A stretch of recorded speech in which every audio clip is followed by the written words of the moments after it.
comparison approach. Because market approach is also cost approach and income. You get both those numbers from the market. But the market refers to the sales approach. And I don't know if I mentioned this earlier, but the first course is a foundation building. We're going to delve more deeply into some of this stuff as we get through the rest of the afternoon. Principle of substitution: if you're going to buy a 3-bedroom ranch and you're going to look around in the market and you find other 3-bedroom ranches, you're going to find the one that you like the best in the best location for the least amount of money. And the rest need to be adjusted. Income approach, cost approach. If there aren't many recent sales to compare as subject to, the market approach may not be the best valuation method to use. Out of North Haven, I've done some consulting with Tammy, and Tammy has a huge problem of not having any arm's length sales. We went back 5-ish years and had 12 sales or something like that, 11 sales. It was awful. But, you know, does one sale make a market? It may not make a market, but it may make an assessment. That's the most similar thing you've got, and there's only one of them, and that's the only thing you got. Tammy was very concerned that I don't have enough information to work with. I go, you've got as much as everybody else has. If they think the value's wrong, have them come up with something different. But your market data is your market data. You know, if there's no market sales, maybe cost approach is your best information, as long as you treat everybody in the same vein. And you can adjust the cost information to match what few market sales they were, so they're kind of interrelated. There's a fancy word called a portable transmodal market approach, I think is what it's called. But basically it takes the cost approach and adjusts it by the sales approach. And that's what most of these computer systems do. They take, you know, you can throw $100 a square foot in there, but if the market's telling you it needs to go up or down from there, you adjust that initial cost approach value. And that's really what most towns are doing. They're using the cost approach modified by the market approach. They don't quite say that, but that's really what it is. Cost approach is exactly as it says. There are 10 parts of a building. We will do a cost approach and do that down the road. We'll take a real building and figure out how its components are. There are 10 components to a parcel, to a building. In the real world, it would take you an hour per building to do a really live cost approach. And you know, if you really were to sit down and do it, I'd probably do the whole thing in 2 minutes, but you get used to looking at properties and this is what the market is, and you adjust that to make that work. We can be defeated by our own attention to detail, where we've got too much information going into the soup and we come up with the wrong answer. Sometimes, you know, as I mentioned earlier, that commitment book is the only legal value. Everything else is a working document. You know, your notes are working documents. You graded the building as a working document. The court doesn't care. The court wants to know, did you come up with the right value, regardless of all those gyrations. If you look in a court case, it's Usum versus the town of Raymond. The court was very specific about saying, we don't care how the assessor built the value, as long as what came out on the other side is that appropriate for the parcel. The person there was contesting the rear land value as being too high. And the court said, no, we're not taking apart what an assessor does day in, day out. You know, it's just, it would take the perception of one thing being wrong and maybe the total value is wrong. And it may not be the case.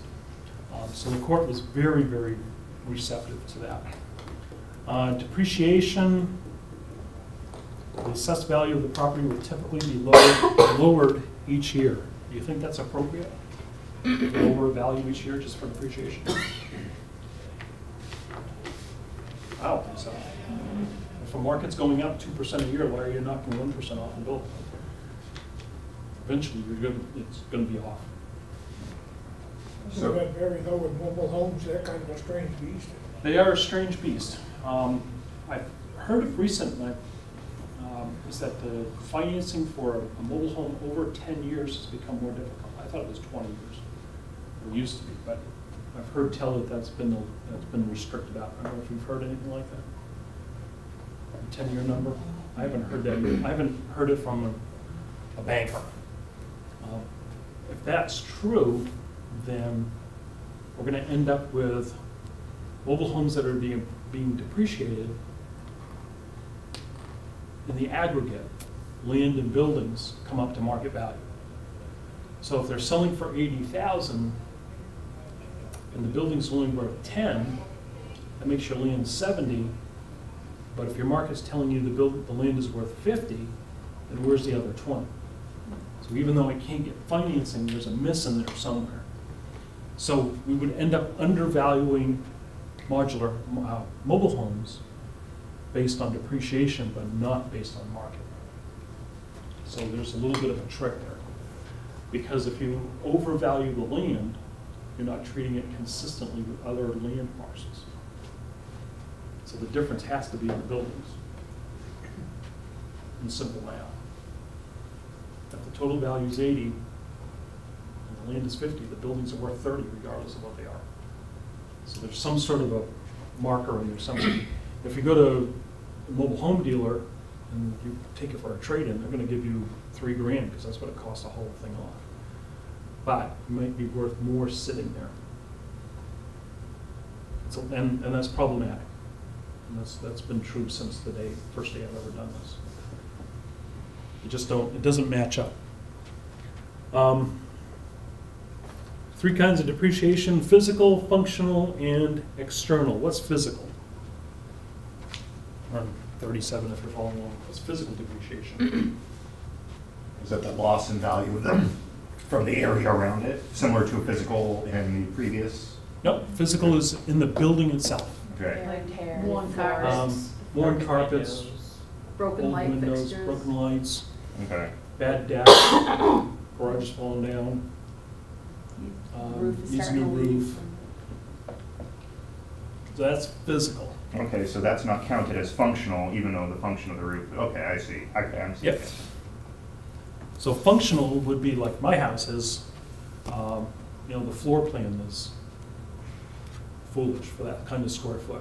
Tons of wasted square footage. Tons of wasted. A lot At of an 1860. You have to walk through one room to get to like. yeah, bedroom. tandem rooms. Yeah, That was a typical thing. yeah, very typical. No closets. Armoires solve that. Multiple staircases. Yeah, we have that, front stairs and the back stairs. The back stairs are a little quick. When they go up and take a turn, you can't carry anything up those back stairs. Not gonna happen. I have 7 doors that leave the building that take me outside. Wow. It's ridiculous. We'll have to find Google Earth, it's on there. I wonder if fire detects that. Say that's safe. Sounds like Yeah. it. There's 36 windows. It's ridiculous. Completely overblown. Okay. Functional though. So functionally laid out, funny.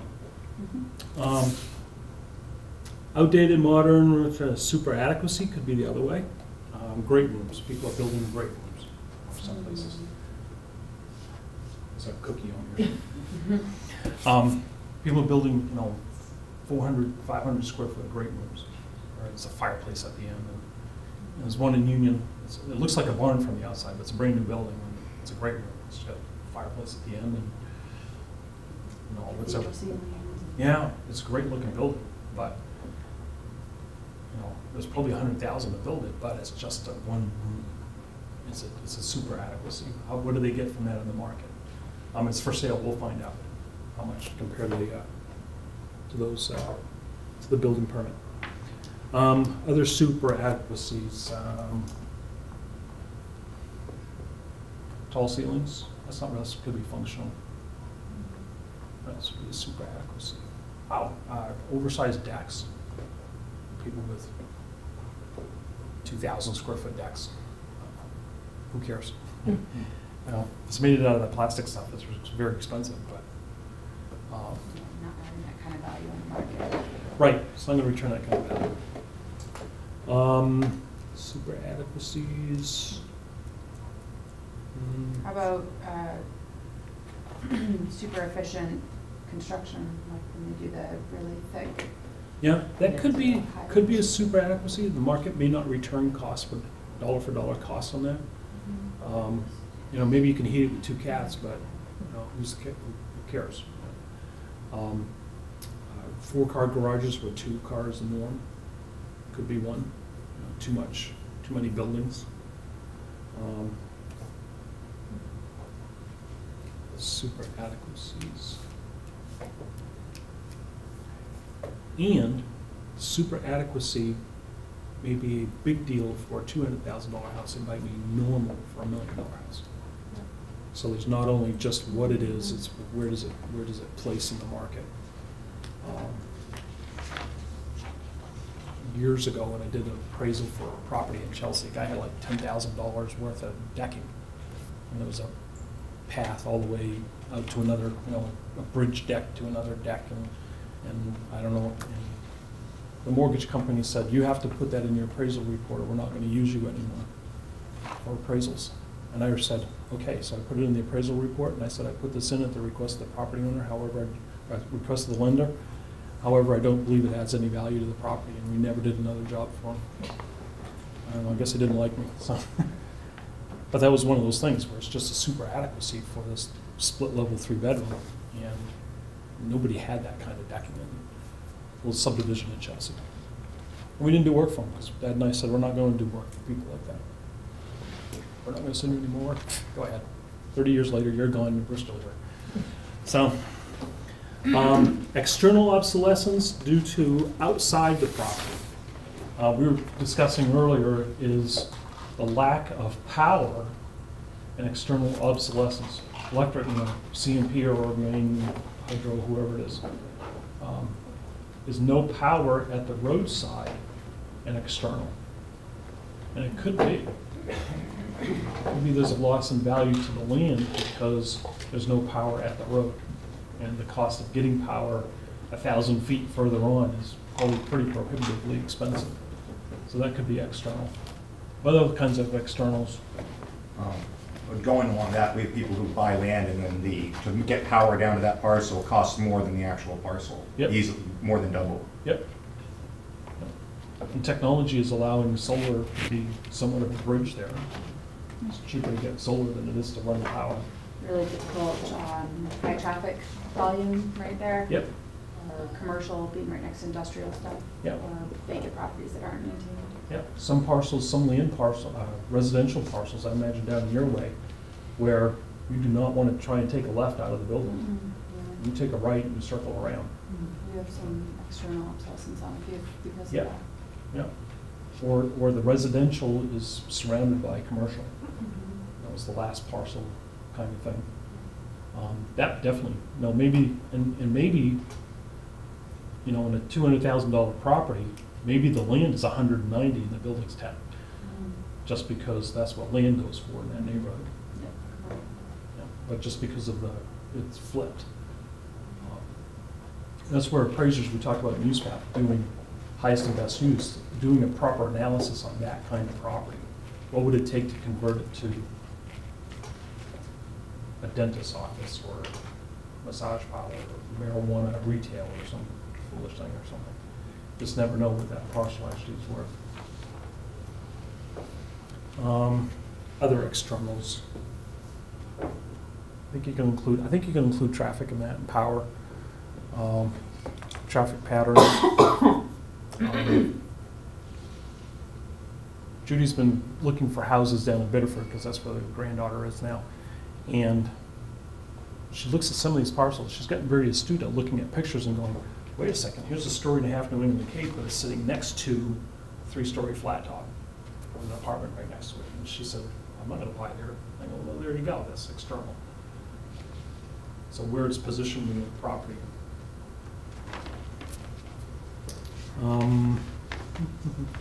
Another question that, I know in Portland, they're discussing moving the homeless shelter, I believe, is the big thing now, the shelter. Is the location of a homeless shelter considered an external factor on this, or is it not? I will say no on its face, but let's see what the market tells us in 1, 2, 10 years. And it may not be an issue, maybe, depending on where it is. That's where caution needs to happen because of discriminatory practices on the assessor's part. Did we assess something higher or lower because of something else? Right. So, but what does the market tell us? And that's what I said, I like sticking with facts. I may be wrong, but it's the only fact I have. Repaired sale is the only fact I have. It was in my earlier example, that little one-car garage is not the norm, but it's all I've got. But I could price out the difference between a one-car construction and a two-car construction, and what would have been the difference. And we can say, okay, that's kind of that number. Is it much to work with? Not really, but it's better than nothing, and we have something to work with. And as long as we can hang our hat on something, the court, if we ever got to that court case, the court's going to say, yeah, it's pretty thin, but it's all they've got. So the conclusion is correct. 10% off because of two-car to one-car, or whatever it might be. Okay, so on this external obsolescence, say that you had a fairly decent house next to a house that the roof was falling in, or, there's a couple junk cars out in the driveway. Yeah. Is that? It's always difficult because in some of those instances, all it takes is a dumpster for a weekend to clear it out. Right. So is that a market situation or is that a code enforcement question? Right. And they sometimes go hand in hand. And I've always used the mantra, assessing is assessing and code is code. In some places, I've been the acting code officer, and I've gone there for a certain reason. If I see something assessing that needs to go down, I'll fix it. If it needs to go up, I'll do a follow-up appointment. But usually those things, if it's a temporary situation, the conventional wisdom is that it's not adjustable. But if your whole street is going to hell in a handbasket, maybe you need to look at that. If it's the last really good property on the street and everything else is gone, then I think you need to look at that. Just run into that with a house. The guy claims he lost 3 sales on account of the old left in the trail across the road. Yep. It was abandoned and it was in bad shape, no question, not a danger. And eventually, the town managed to convince them that they really didn't want it, and by giving them a good deal, tax-wise, ended up with it. That guy bought it, it's a nice-looking lot now. Yep. And now he can sell his property. Yep. And that's sometimes the solution is not in 30 days, maybe it's a year. It's difficult. Maine is it's not a well-regulated state when it comes to those kinds of things. And once you get outside the immediate urban areas, it's just sky's the limit. You can have a $300,000 house 100 yards up the road from $10,000 property. And in my book, they're the castle of that. They're the kings and queens of those castles. And far be it for me to make judgment. I'm there for a good value, not for passing judgment. It's very problematic, though. Because who's to say that's causing your value loss? Could be something else. That's subjective. Yeah, it's very subjective. I try to stick with the objective. What can I prove? This is some piece of information. When you get to, I think, the courts have been going, so what? I've been doing this for a long time. Nobody cares. Was that value a good value? And that's what I mean about assessors are legally correct, but they are legally right, but they may not be correct. You got to make some good judgments. Cost approach, we're within depreciation, 3 kinds of depreciation: physical, functional, economic. There's lots of yellow on these pages. Then quickly, income approach. Income equals rate times value. If you have a property that sold for $100,000 and it's got 4 units and they return, simple math, $25,000 a year in income, you have a gross rent multiplier of 1.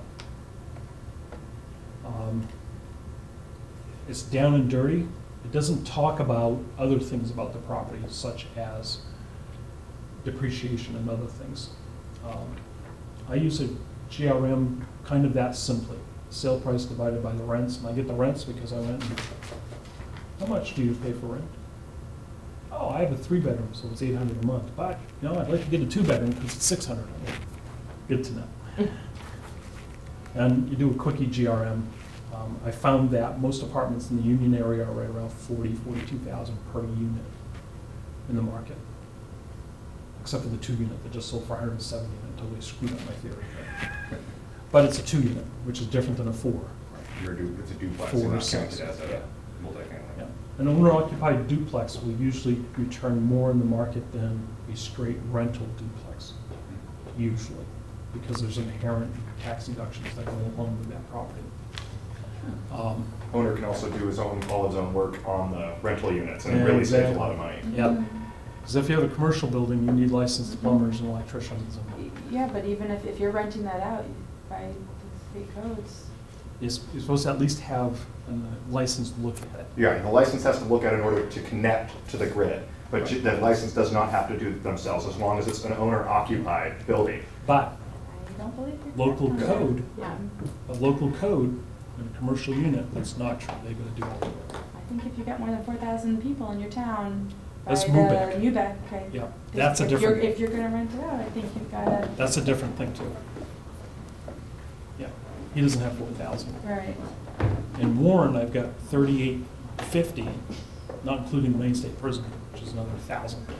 But they don't count for this, for MUBEC, they don't count. So we're really close to going to 7 inspections on constructions and licenses and all kinds of other things. Really close to it. And so we're gearing up for that kind of circumstance. Anyway, check your local codes. IRV we'll come back to. Income approach is the least beneficial for residential properties. It's probably, in that simplistic form, it's also the least beneficial for places like Maine Mall and Bangor Mall and those kinds of places. They need much more higher level of income approach talent. Something I don't have that kind of, you know, I have single user, owner occupied commercials for the most part. I don't have a lot of rentals to work with.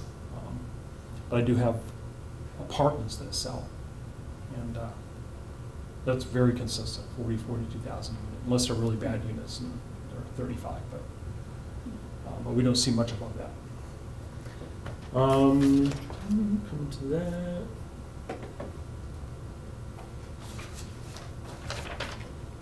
Valuation of land. However you do it. There are 4 basic types of land. I would put a highlighter right through that. Page 40, second line, or first line. Residential, agricultural, commercial, and industrial. I would put a marker right through that. Just saying. Page 40, the 4 basic types of land are residential, agricultural, commercial, and industrial. Put a marker right, put something right through that. Most common approach to land value is square foot, except in rural areas where acreage is used. That's true for the state. You might want to use front foot. You might want to use the depth factor, which we'll come to. However, whatever process you use in the town, as long as you are consistent and you reach just value.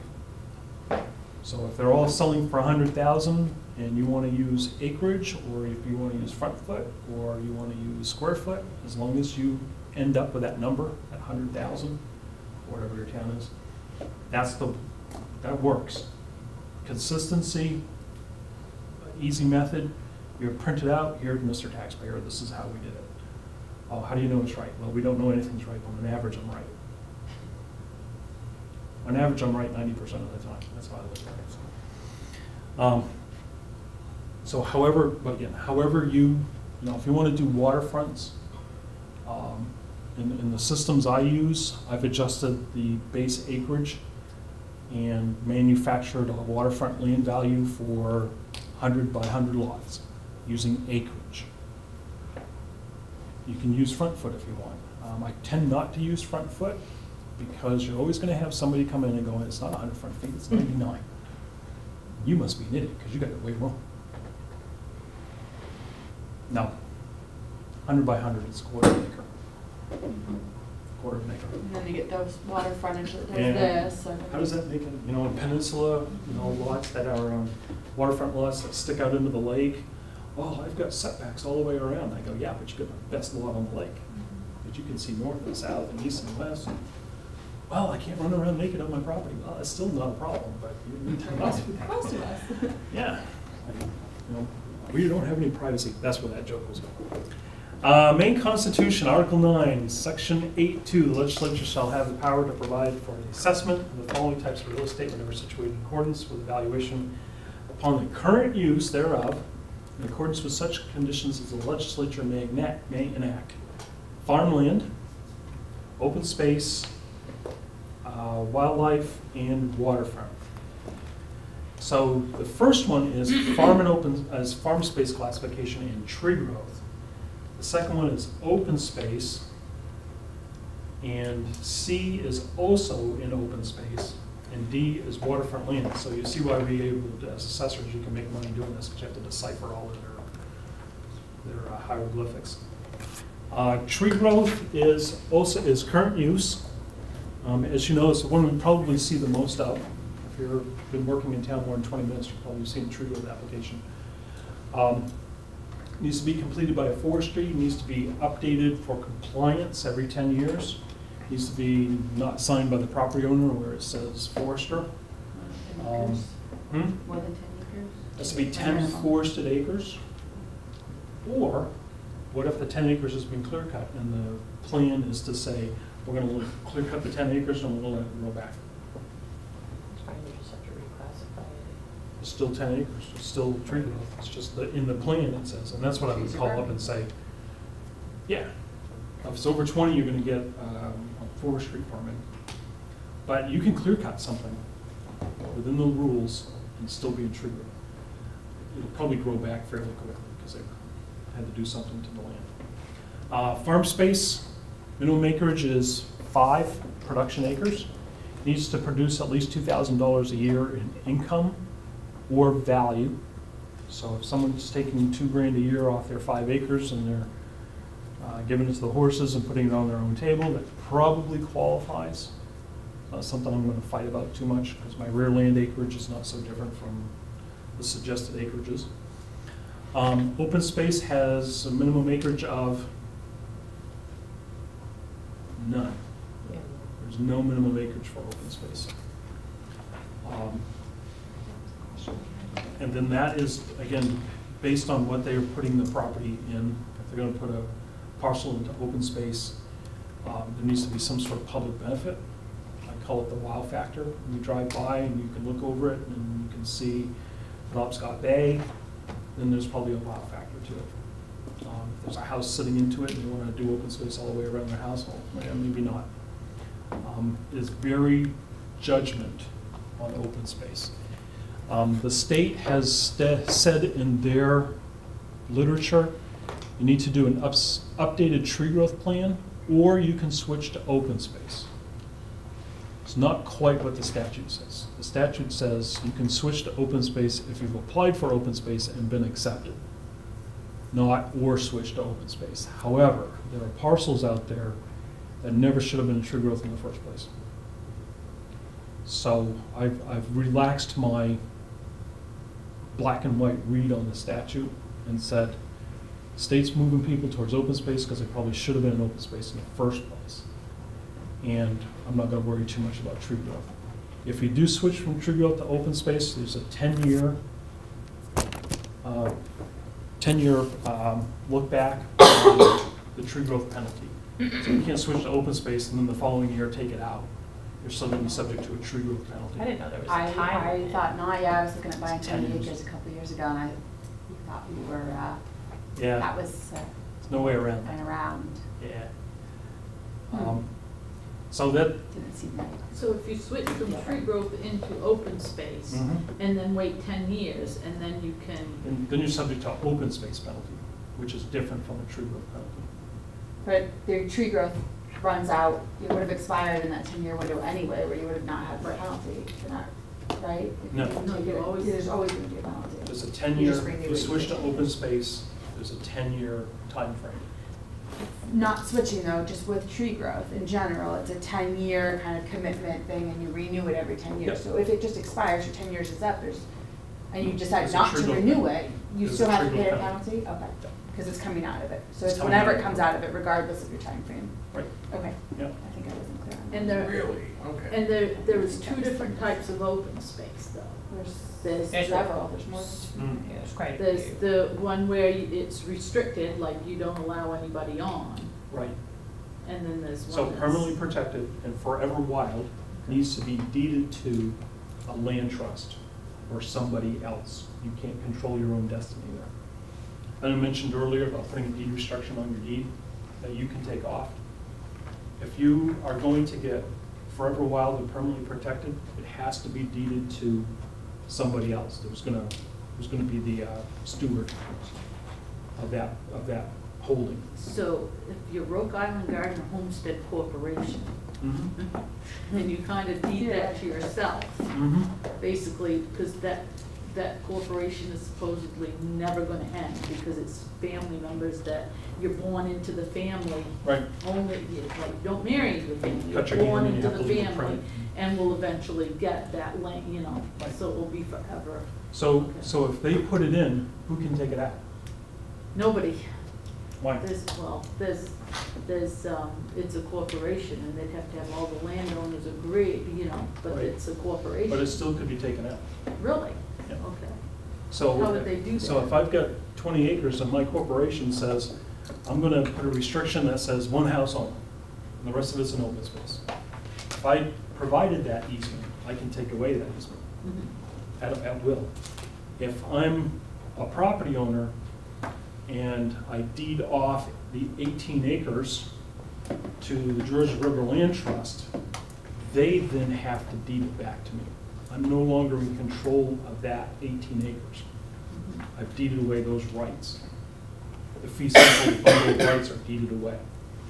So in order for a land trust to deed it back, then now they've got to deal with some IRS considerations, and the property owner, same thing. They probably gave it away as a gift. They're going to get, Well, they kind of gave it to themselves as a gift. yeah, and that's, they gifted it themselves, they can take it away They're themselves. kind of, okay.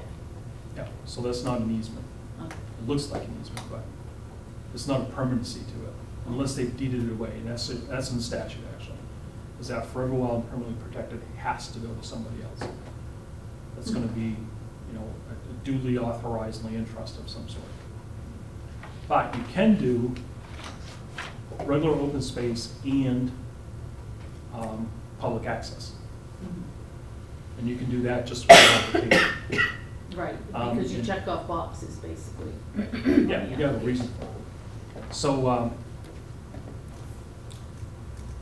in Maine, public access is pretty much every parcel that's not posted, in theory. In reality, you'll run into some shotguns, but.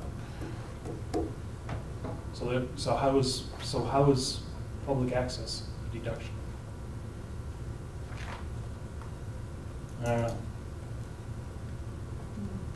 But it is the policy of the state. So policy is not a statute. We're charged with enforcing statute, not policy. Policies can change.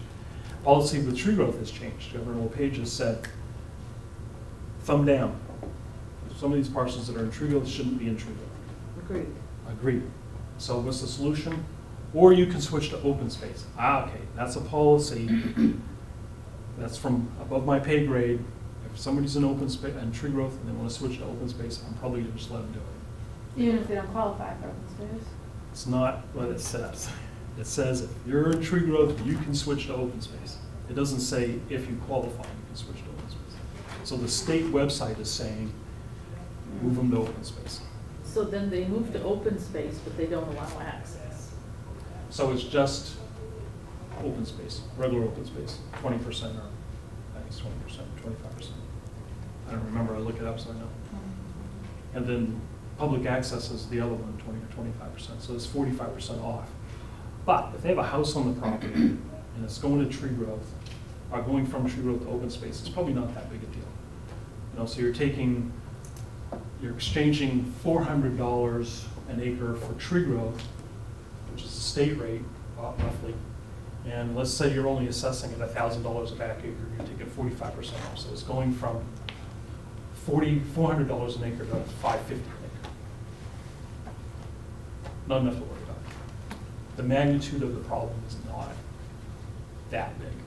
Could you show me how to do that math? We can do that now. That's what I had asked about before, like if a property was gonna be coming out of tree growth. Sure.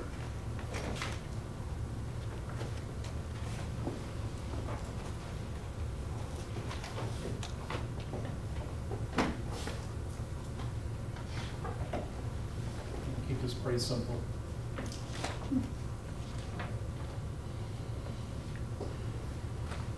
Wow.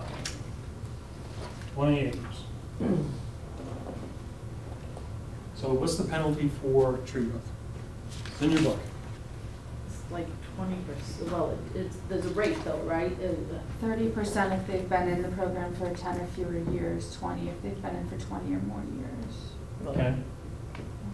changes by percentage per year. So it was-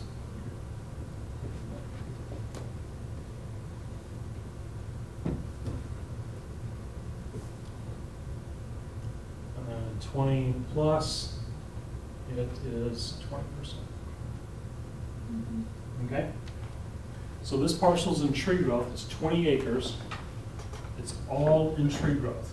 I'm gonna use 400 because it's roughly what it is. Is that, so yeah, 1% per year? Yep, minus 1% per year. Okay. Yeah, it's a minus sign. So year 11 is 29, 28, 27, down to 20 at year 20, roughly.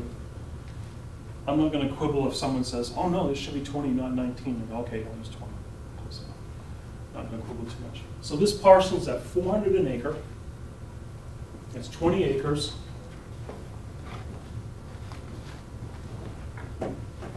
$8,000 in tree growth. Okay?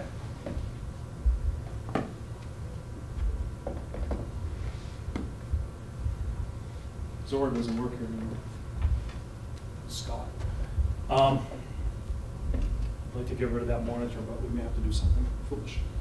All right, so the property's worth $8,000. Your pricing schedule says the first acre, if not in tree growth, is 10. And you're going to take out 1 acre. The difference is $9,600. You will then take, if it's been in less than 10 years, you will take 30%. Somebody calculate the math.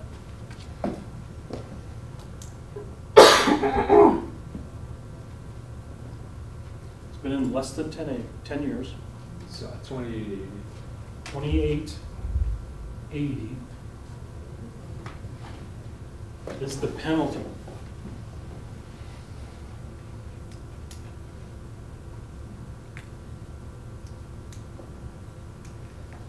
Very straightforward. The simple ones are always straightforward. It's when it gets complicated. So is that 2880 times the, That's for the 1 that's acre. for the That's to take out 1 acre. 1 acre? 1 acre. The normal pricing schedule says the So first if acre is you- 10,000. So if you're taking out all 20 acres, you'd That's- have to multiply that times the 20? No. You see what your pricing schedule says. What's your pricing schedule? So let's say your first acre is valued at 10,000 and your remaining acreage is at 1,000. Just for giggles. I'll keep this simple. I don't like this brown anymore.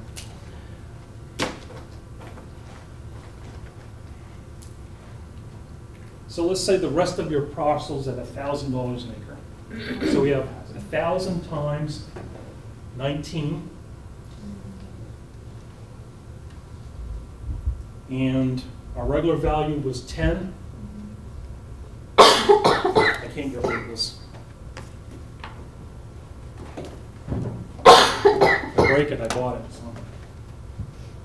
So your entire parcel not in tree growth is 29,000. 400 times 20 is 8. 21,000 is the difference. Times 30%. 7,000? No. 33% would be 7,000. 6,300. 6,300? Is that right? Yep. Is the penalty. This one's not much better. So if you're going to take out the 20-acre parcel because you're going to build a house and you're going to give the kids each 5 acres, it would be best to take it out all at once. Yes, Absolutely. because if you take it out an acre at a time, like a year later, it's gonna be up to that 20 acres. You're going to do this again. Right. Your tree growth factors may change and your evaluation may. Yeah, all these Then things. go in Yeah. schedule. Yeah, this is just Yeah. moment in time.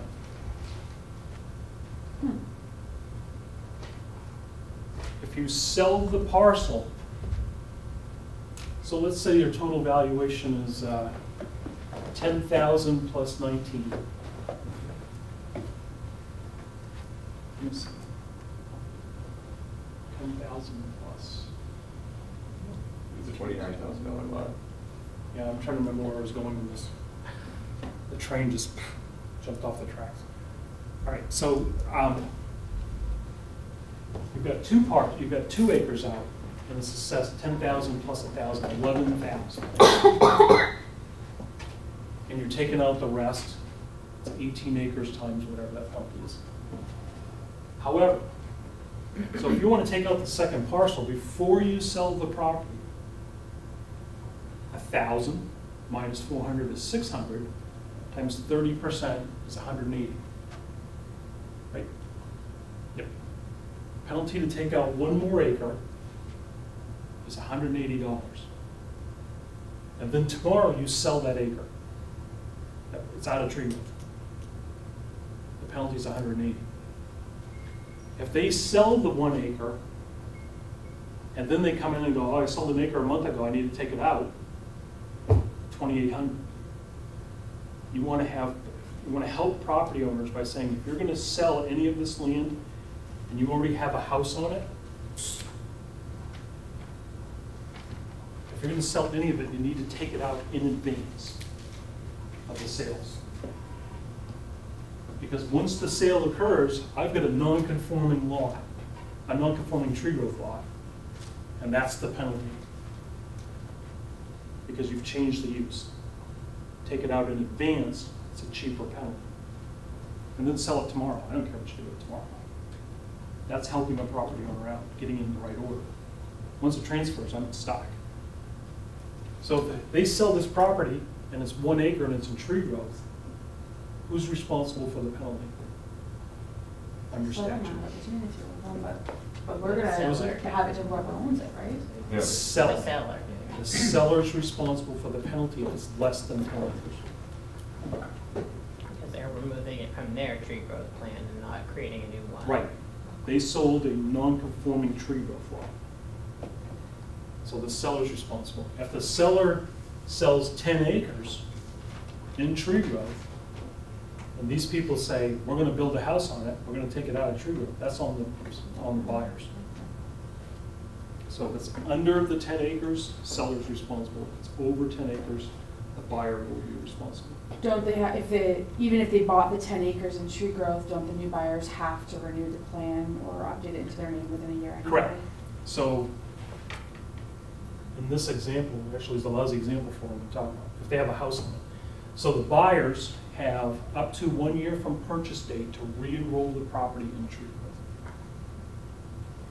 Otherwise, the penalty gets assessed. Otherwise, the penalty can get assessed if you follow the statute.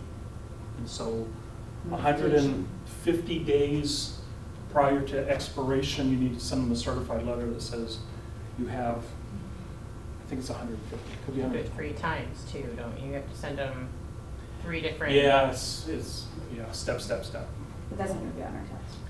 No, but it's important to know, because you'll run into this, definitely will run into this in life. But you will have to do a tree growth penalty, and it might ask you how many acres. I'm pretty sure that's an example. We're a little bit ahead of ourselves, but this is a good place to do it. So you switch to open space. Tree growth plan, this tree growth penalty is still in play for 10 years. So your open space, your regular value is 800, 1,000. You put it to regular open space, 20% off, it's now 800. And then the penalty for open space is different. Because your difference is smaller. Okay. But people have said, I'm going to switch to open space, then I'm going to do a house. Like, no. There's no way around it. For 10 years. 10 years, you're subject to a tree growth penalty. I was But just- after 10 years, they You're can then subject to say, okay, open now I'm space. gonna, yeah. Yeah, which is different. Right. I was just trying to find that 10-year thing, because I just went through this, somebody just transferred from tree growth to open space. Yep. And, because I'm looking at the main revenue site right now, and it just says if property no longer qualifies as open space, a penalty will be assessed based on the methodology from the tree growth program, but it says nothing about the 10-year period. Yeah, it's in there. Huh. We were looking into it pretty substantially before and even talking to some assessors about it, so I'm surprised too. Yeah, because I didn't see that anywhere. It might be, are you looking at an open space law or tree growth? Yeah, open Open space. I'll dig it up. Okay, Yeah. yeah, I'm just curious because I didn't tell my people that. Yeah. Then they'll come in next year and then they'll go, oh, because the open space is, here's the percentage difference. Oh, so the open space penalty is the difference between the 1,000 and the 800 as a percentage. Smaller difference. Much smaller number. Yeah. Much smaller number. And that's why, when you go from an open space penalty, it's the difference between the values, where this is a function of a penalty. The open space reduction is not as substantial as the tree growth reduction. And when you switch to open space, your value usually goes up from tree growth. So you're not looking at that original, at that next difference, you're looking at the original difference. But tree growth is a long-term deal. We'll find out finance in that.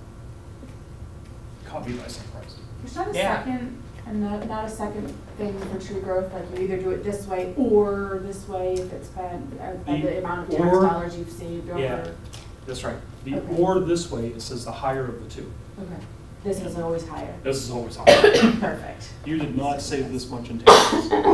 I've never, I used to do them just to see, and I've never touched one that. Okay. This is always higher.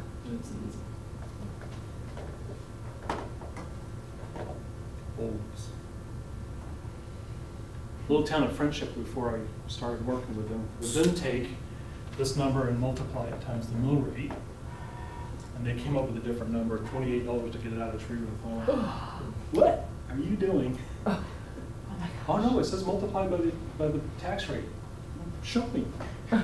They're like, I know it's in here somewhere. And I go, no. They were doing amazing takeouts. Wow. That's a 10 mil rate, but you can just see that's 2880. These guys are crazy. No wonder everybody's coming out of tree growth. Yeah. I mean, the state said, oh yeah, we knew they were doing it wrong. Why don't you help them? Well, we didn't know what upset them. That's not your job. Yeah. My job's not to make people happy. It's about follow the statute just best possible. So open space penalties, again, percentage difference between in and out, but this original number was 400. And we would be expected to know this one, 10 years, 30%. Yep. Over 20, that's. Yep. You need to know File that. away, gotcha. But if you look in the bulletins, it tells you the percentages under the tree growth law, and it might be in another place in the test. You'll be provided that information. So, not telling you to cheat, I'm telling you to use the information that's available. Make sense? Yeah. Yeah. If you bring it with you, or if it's here, it's kind of hard to do one thing without the other in this business. I know, they're all interrelated. Where's your resources bias? Right. And the law books. Yeah. All of us. So the exam part, you'll I think actually in the law book, it has the percentages as well. But it's not in the multiple choice side. You don't get that on multiple choice. Can't you only use the book in the law part of the test? You Just can't the- use books the rest of the time. Right, but Yeah. in the rest of the time, you're gonna be provided some sort of the bulletins that Yeah. are needed to go along with it. Nobody's, like I said, no one's trying to trick anybody out. It's just know where to find the information. Nobody knows that book backwards and forwards. Open space. State statute under the open space law is that your open space of real land value cannot be any less than the tree growth rate. Yet if you do some of the math and take full bore $1,000 a back acre and you take 95% off, it's only $50 an acre. Right? Yeah.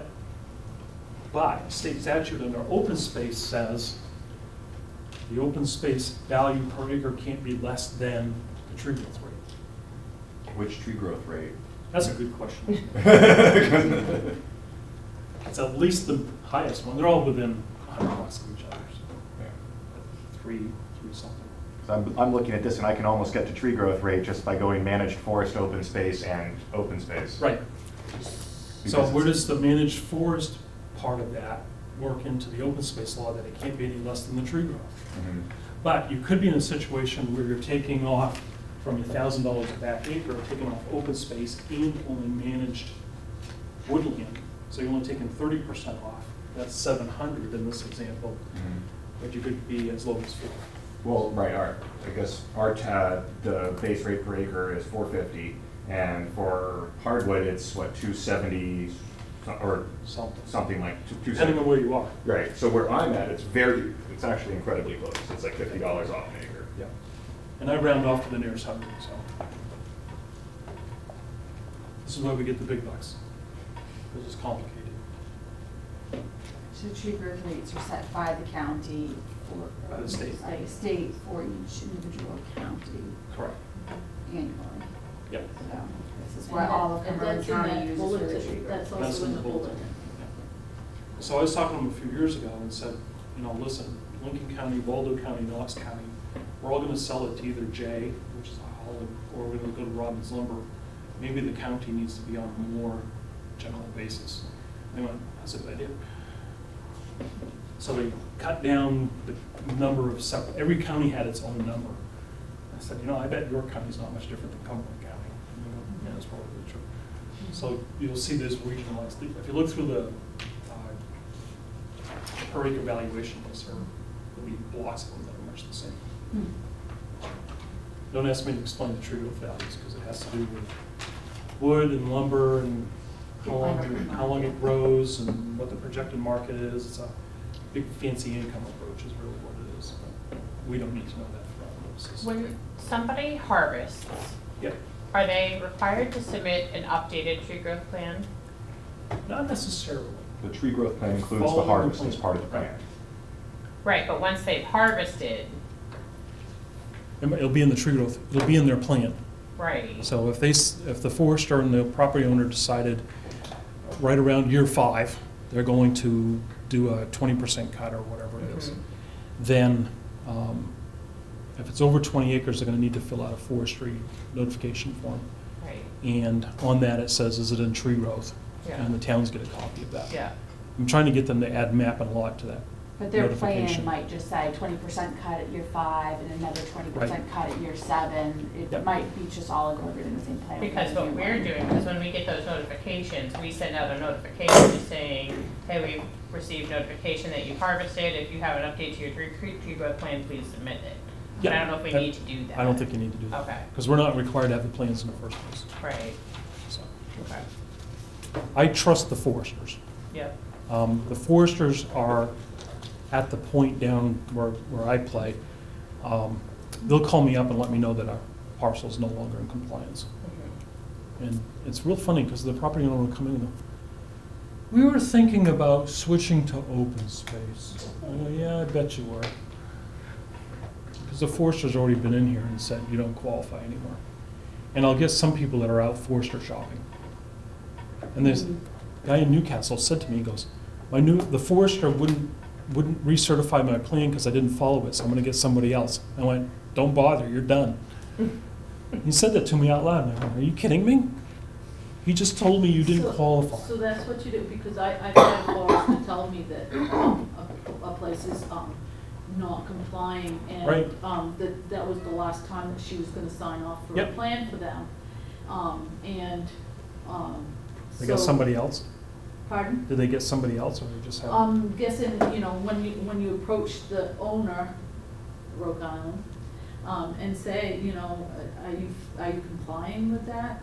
Well, she signed off on it, you know. She And signed yet off for the last forester- time. And the forester has said, well, they're not complying, they haven't complied with one, Well, you she know. signed it. So then she didn't sign shouldn't off have on signed it. So somebody's not telling you the right thing. That's where you do the 150-day notification letter and the certified and the whole bit. When a parcel transfers, I send the new property owner a notice. It's not legal notice, it's a courtesy notice. And at the top of the year, January, I will send everybody for that year, let's do that year notice. And that's the courtesy notice. Right. You know, that's a 50-cent stamp notice. And then when I get to 150 days, then we start getting a little more compliant. And if I don't hear from them, certified's going out, I'm taking you out of tree growth.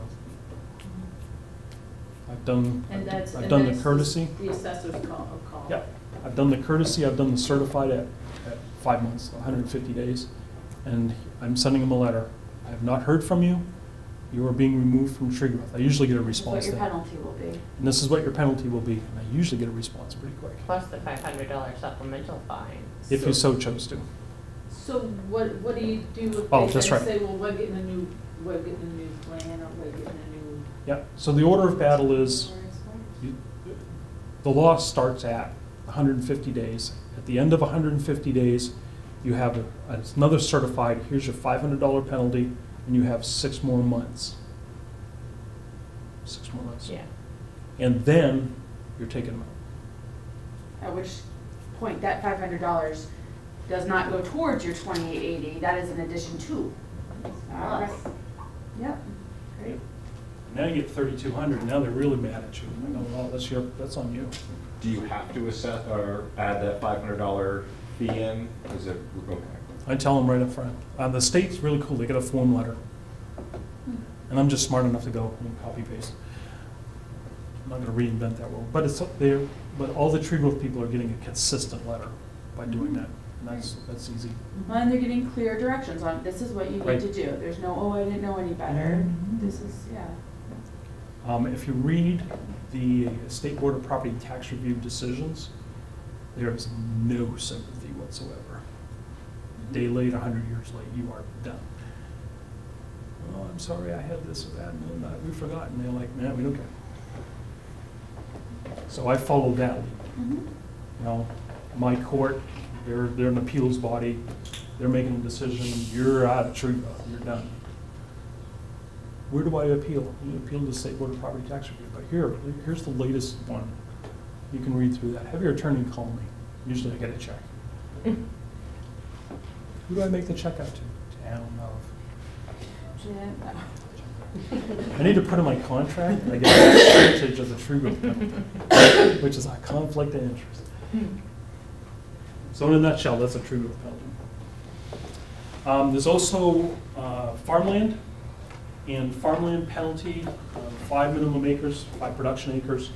The farm space, not farmland, farm space penalty is a difference between what their value would have been less what they were assessed for.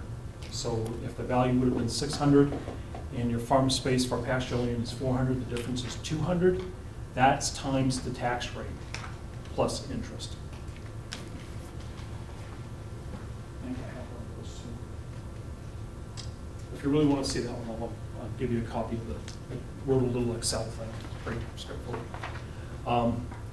So that's based on taxes not paid plus interest from the commitment date and the withdrawal date.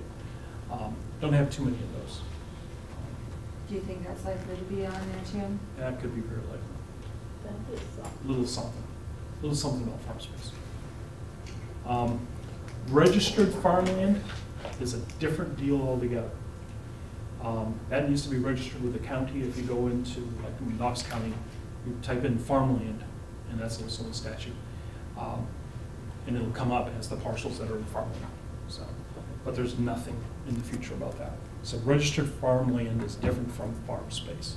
The last one is working waterfront, to which the waterfront needs to be used as some sort of aquaculture commerce, lobstering, fishing, something of that nature. That's a little more complicated, it's not on your exam, other than it might be a current use program. Those are not very many. I think I have 3 or 4 total. 3 in Friendship. I think it's 2 in Friendship and 3 in 5. Pretty rare. You need to decipher what part of the property is actually used for aquaculture, and which, if there's a house on it, you will deal with some of that stuff. Deal with a lot of that. Yeah. That's a good program. And it's ocean only, it doesn't relate to any lakes or anything, it's tidal. I don't know if there's a lot of commercial fishermen on Right, on freshwater. freshwater. It's a little hard to throw the traps that far, so. He says a budding tidal. Budding I tidal. just wanted to see that. So in Warren, even though it's up the St. George River, I could have, St. George's tidal up until the bridge. They're doing, Yeah, they're you can doing do that. clams. Do clam a or lot of shellfish and oysters, stuff in yeah. those little- So that would go as far as us to Augusta and the Kennebec then, because there's In still, theory, because it's still a tidal area. yeah, It's tidal flooding out. budding tidal is. I can't say, I can't even think of what might be, somebody's got a boat they're using off of, but just a launch is not going to be, storage of traps and that kind of stuff. I see.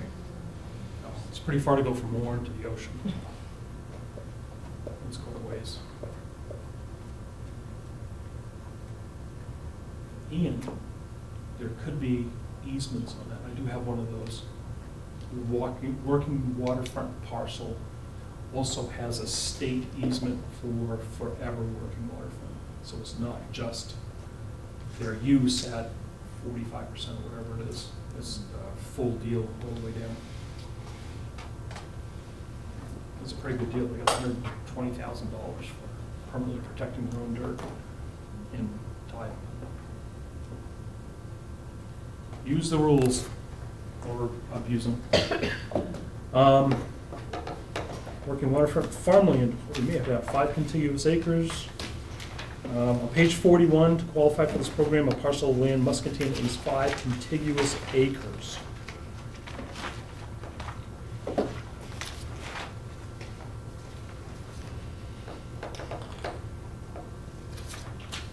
And working,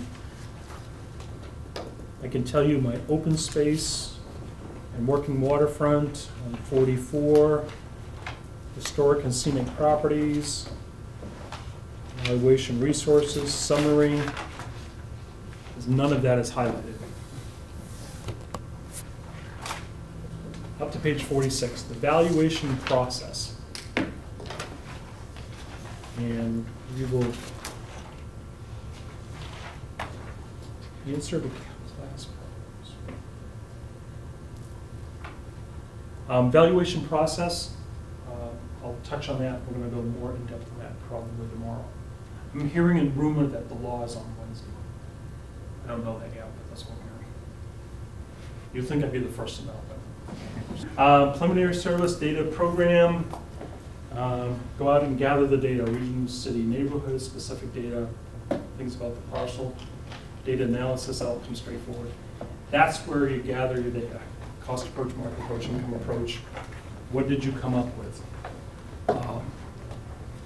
And then correlate the valuation indicators. You might have a cost approach that is for a 75-year-old building, but who cares? You might have 4 good sales for a 75-year-old building right immediately in the neighborhood, so the direct sales comparison or market approach is pretty good. Or you might have a rental property for an income approach as one of those sale properties, but you only have one, and you decide that. Maybe the direct sales comparison approach is the way to go. or the market approach, for an indication of final value. The answers to class problems.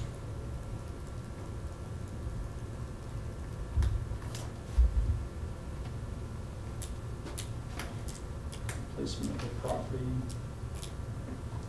Oh, this is kind of what you were talking about earlier, Lynn, is replacement cost of a property is assessed at 180, less physical of 20, less functional of 20, less 10 of external.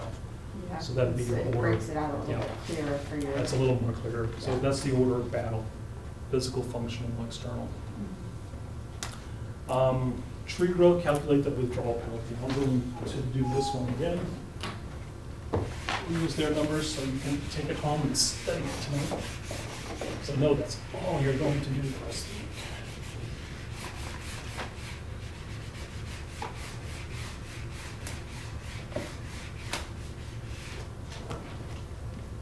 The owner of a parcel of 50 acres of land enrolled in tree growth for 35 years decides to withdraw the land from the program for development purposes.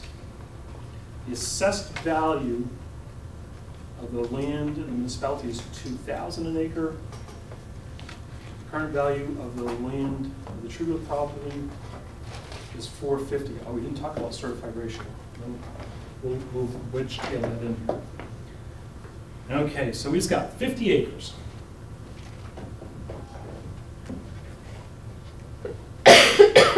At, how much per acre in tree growth?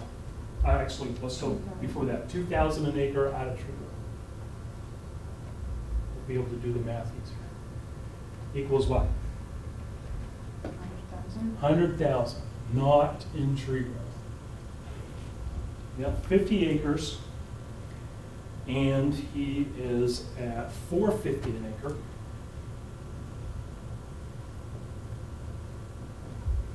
$22,500. What is it? $22,500. 22,500.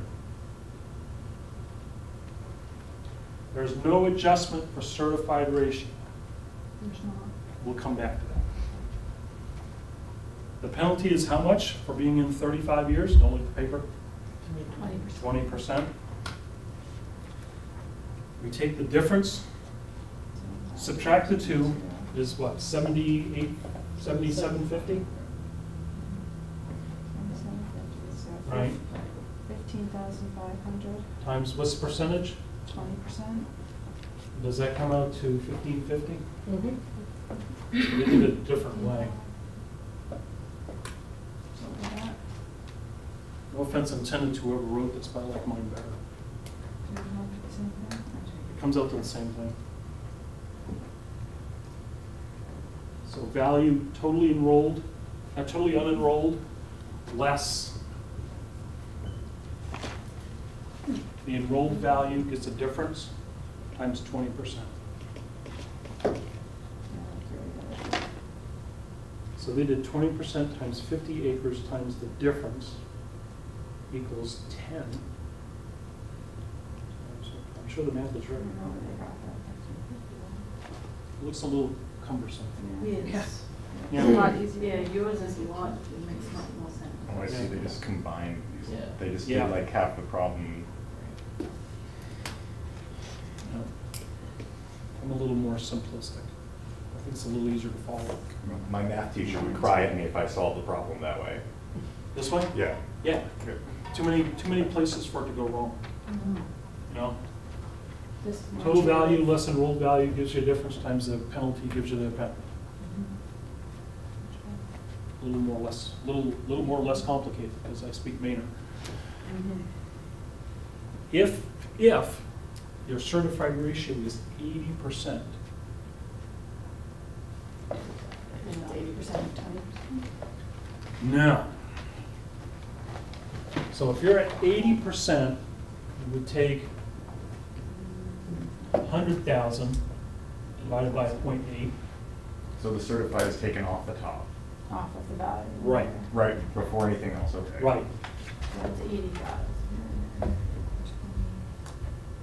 If you went through all my books, all my tree growth books, I always do this calculation and I write it down, I put it in their tree growth folder. and there'll be just a little notation of certified ratio. So 100,000 divided by 0.8 is 125. You have to tell me about. 80,000? I don't know. 100,000 divided by 0.8. 80,000. 80,000. Oh. 125. Okay. And then, let's say 450 is at your current value. So 450, you did not do that. Should be wonders why I come home with red, purple fingers. So if your value is 450, but your 450 is 80% of full tree growth value, what's your number? 450 divided by 0.8. 562.5. 563, let's call it. Oops, I did this wrong, because it's times 50. What's your number? 563 times 50.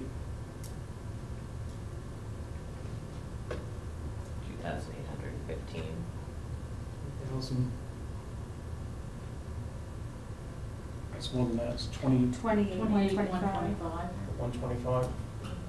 So what's the difference? 125,000 minus 28,125.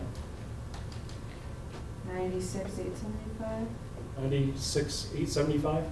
roughly, Mm-hmm. times 0.2, 3,125. more than that, 19,000. Yeah. Okay. Keep going back. 96,875 times 0.2, 19,375. 19,375 is the penalty. Hence the impact of not being at 100% of full value. Mm-hmm. So it is critical to read the question. If it says your certified ratio is 80, you need to take your numbers and the penalty is different. What this assumption is that you're 20% undervalued in your town. So what if you certify it like 110? You know. Divide by 1.1, and you get a lower number. Yeah. Yeah. So just for giggles, the certified ratio, the state certified ratio is chosen by whom? Done by the city analysis. The townspeople. Is this The the townspeople, assessor? the assessor That's certified. chooses the state certified ratio. It's backwards. The state has to kind of like certify it or approve it. It's Yeah. just, this is what I'm calling it. So the state's going to say, you know, our state certified ratio is 80, and we're in a range of, our ratio was 72 to 88, let's say, or thereabouts. Our actual sales ratio study is in that range. Our actual bullseye perfect number. And then the town has to certify within 10% of what that actual ratio is. Most towns tend to max that out. So if the state says, if they do a sales ratio study and you're at 80, they're going to say, okay, you can certify up to 88. I'll probably do 85. I'm not gonna. Because then you start messing around with your homestead exemption, your veterans exemption, and your tree growth, and you end up with some odd pennies on your commitment that doesn't match the exact commitment. And not that important. Holistically.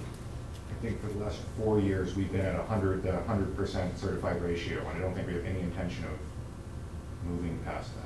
What's your actual ratio? I believe it's 100 is what we certify for every year, or the 100. But with your turnaround document. What's your like turnaround? actual- Your actual town ratio. I think it's right around that, right around there. You're within 10%. So anywhere Yeah. 91 to 109. Our actual ratio is at 100 though, Yep. and it's been for the last 3 or 4 years. Are we hurting our town by doing that or anything? Nope. That's just the way it, okay. Well, you're not hurting the town. You're giving the taxpayers less of a veterans or homestead. Oh, great, okay. Yeah. And what the state will say to you is, you're being reimbursed for the exact amount you're supposed to be reimbursed for. Yeah, but is it the maximum number? And the answer, no. So it pays to be at near 100%. That comes from your sales ratio studies, your turnaround document sales ratio study. And then that value, the state valuation, is used for county and school divvying up the county school. So everybody works from the same page. So you're not kidding anybody if you're at 70% of value thinking you're pulling a fast one on the state because they don't know what they're talking about. But yeah, they do. Everybody gets adjusted to 100%. So what we do to taxpayers, just value, is the state valuation does the same thing. Puts all the towns on the same plane so that we're working from the same standard of valuation. So undervaluing a town on purpose, doesn't help you. It's all going to be adjusted. And all you're succeeding in doing is lowering your veterans' homesteads and tree growth. We've got a lot of tree growth. That could be significant. Right, so us kind of looking at that further could really help us, help the town. It could. Okay, really cool. Depending on your mix, by being at 100% on your 6 houses and 200 people or whatever it is, might actually see their taxes go down because there's such a draw on the tree growth parcels being undervalued that they're not. They could chip in more. Okay. You have to sit and figure that out. So you could go up 5,000 on your land value and be at 100%. And yeah, their value went up, but it might But be, homestead still only takes 20,000 off. It's not right. a percentage. Yeah. Instead of taking 18,000 off, it might take 20,000 off. You've raised your value, but because you've raised your value, you're now 100% on your tree growth, and your tree growth may be hauling more of the load than it was before. Easy to figure out. Then you could be the hero. You raise people's values and lower their taxes. Then we pay more for our schools. You're all at the same plane regardless. They've already adjusted you to 100%. Oh, but we're in a three-town merge for it, and so we have one town that values itself at 70, and we value ourselves at 100. So we are paying a larger share per student. I thought that was the way it was explained. Okay. No. Okay. So now we're drifting. I'm sorry for drifting. No, it's a good question because the 70% town has in their state valuation, which is what's used for county and school, has been adjusted to 100% already. Okay. They're not working off the 70. They're, like I said, they're kidding themselves. Because they got their mill rate's 30 and they're valued at 70. Yeah, so their mill rate would be 23 if they were at 100. Okay, I see. So you just go in, you raise everybody's value, you're at 100%, and Mill rate drops. the mill rate drops, and your tree growth, instead of being at 70% of value, is now at 100% of value, and that difference might kick in. And you have reimbursements from the state on the homesteads and the veterans too. Good. Yeah. That's why when I asked that question, are we being reimbursed as much as we can? The answer was, you're getting everything you're entitled to. Not what I asked. I need to know, is the dollar amount different? No, you're getting everything you're entitled to. That's What the number's different. okay. So in your case, it may make a difference. In Union, it won't make any difference. I don't have enough tree growth. Right. In Searsmont, could. I have a lot of Robbins lumber there. A lot of Robbins lumber. But that's their business. Right.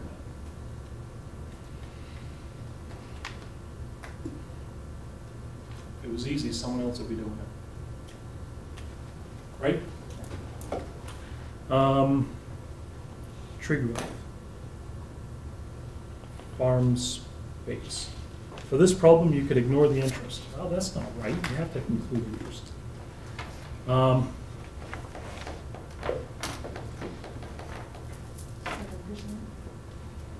Yeah, check your commitments. To find out what your interest is, check your commitments. My towns are between 4 and 8.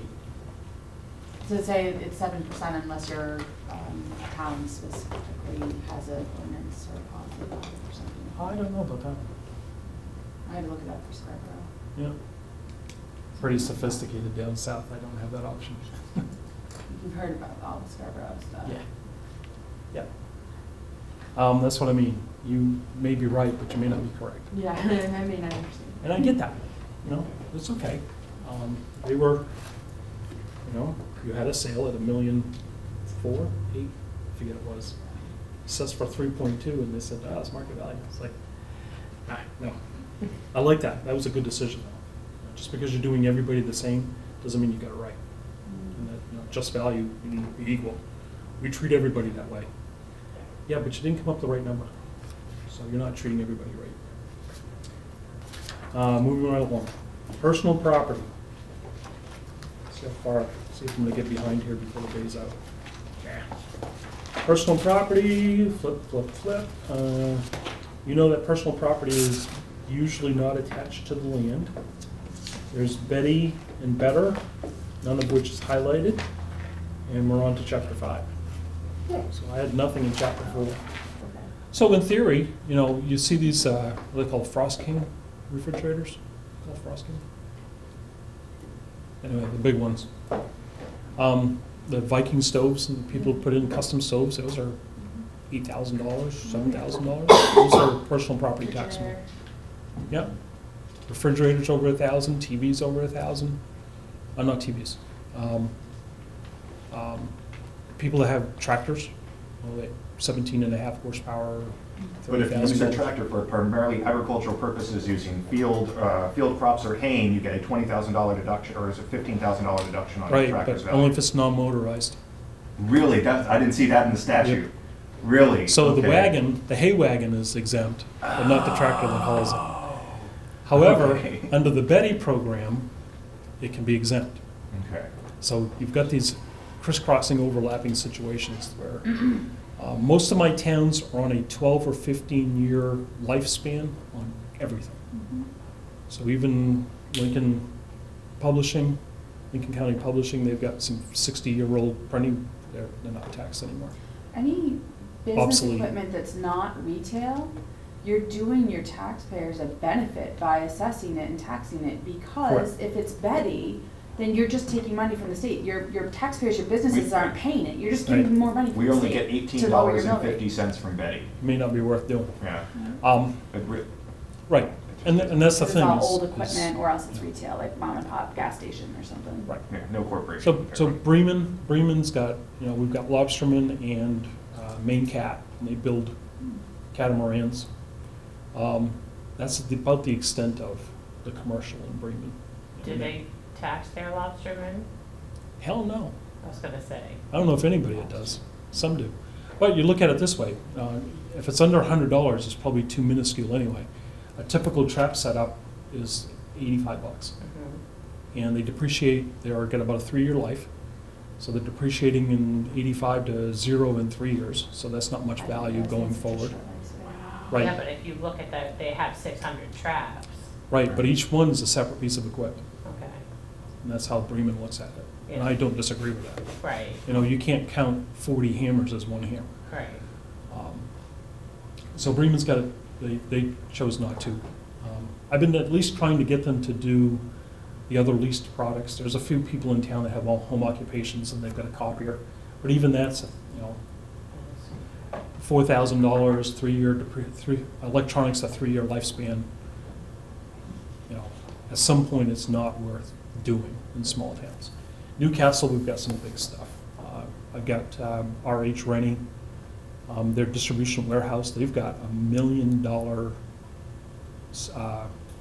distribution system inside that building that keeps track of everything. It's $1 million? Yeah, 900-something thousand. That's the inside of the building, and but all of that's Betty, so that works out, because they're not the retail store. The retail store's everywhere else. That flips out every auditor that comes in, that flips them out. Rennie's there. I go, no, warehouse. See what it says right there? Warehouse. Oh, yeah, that's right.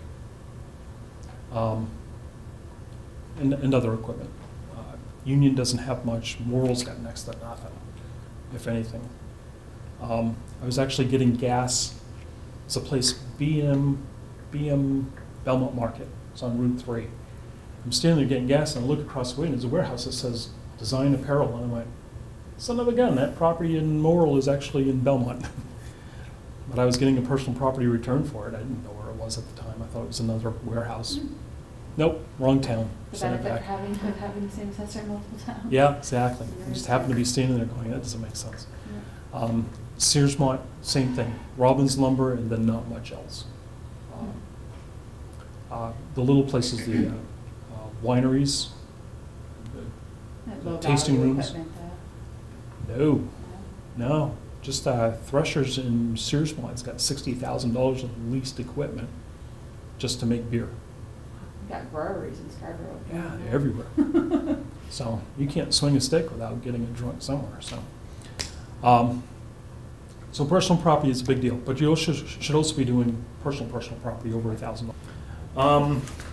Assessors, moving on to chapter 5, there wasn't much in the way of personal property. There is a quiz in there. If you want to do some depreciation, I would take a few minutes and do that.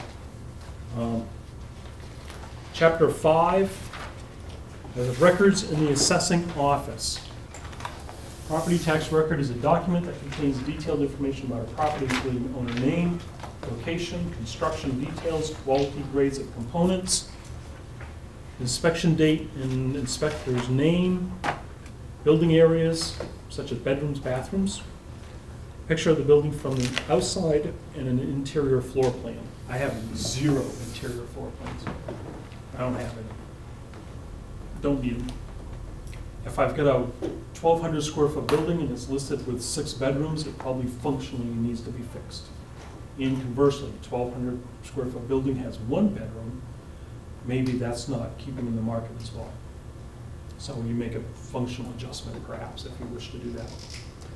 Records in the assessing office, everything is a working document except for the commitment book. Commitment book needs to be kept forever, preferably on acid-free paper. It needs to be bound.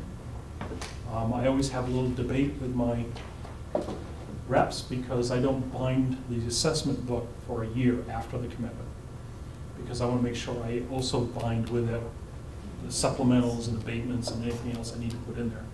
Technically, it should be bound and signed at the time of the commitment. Technically.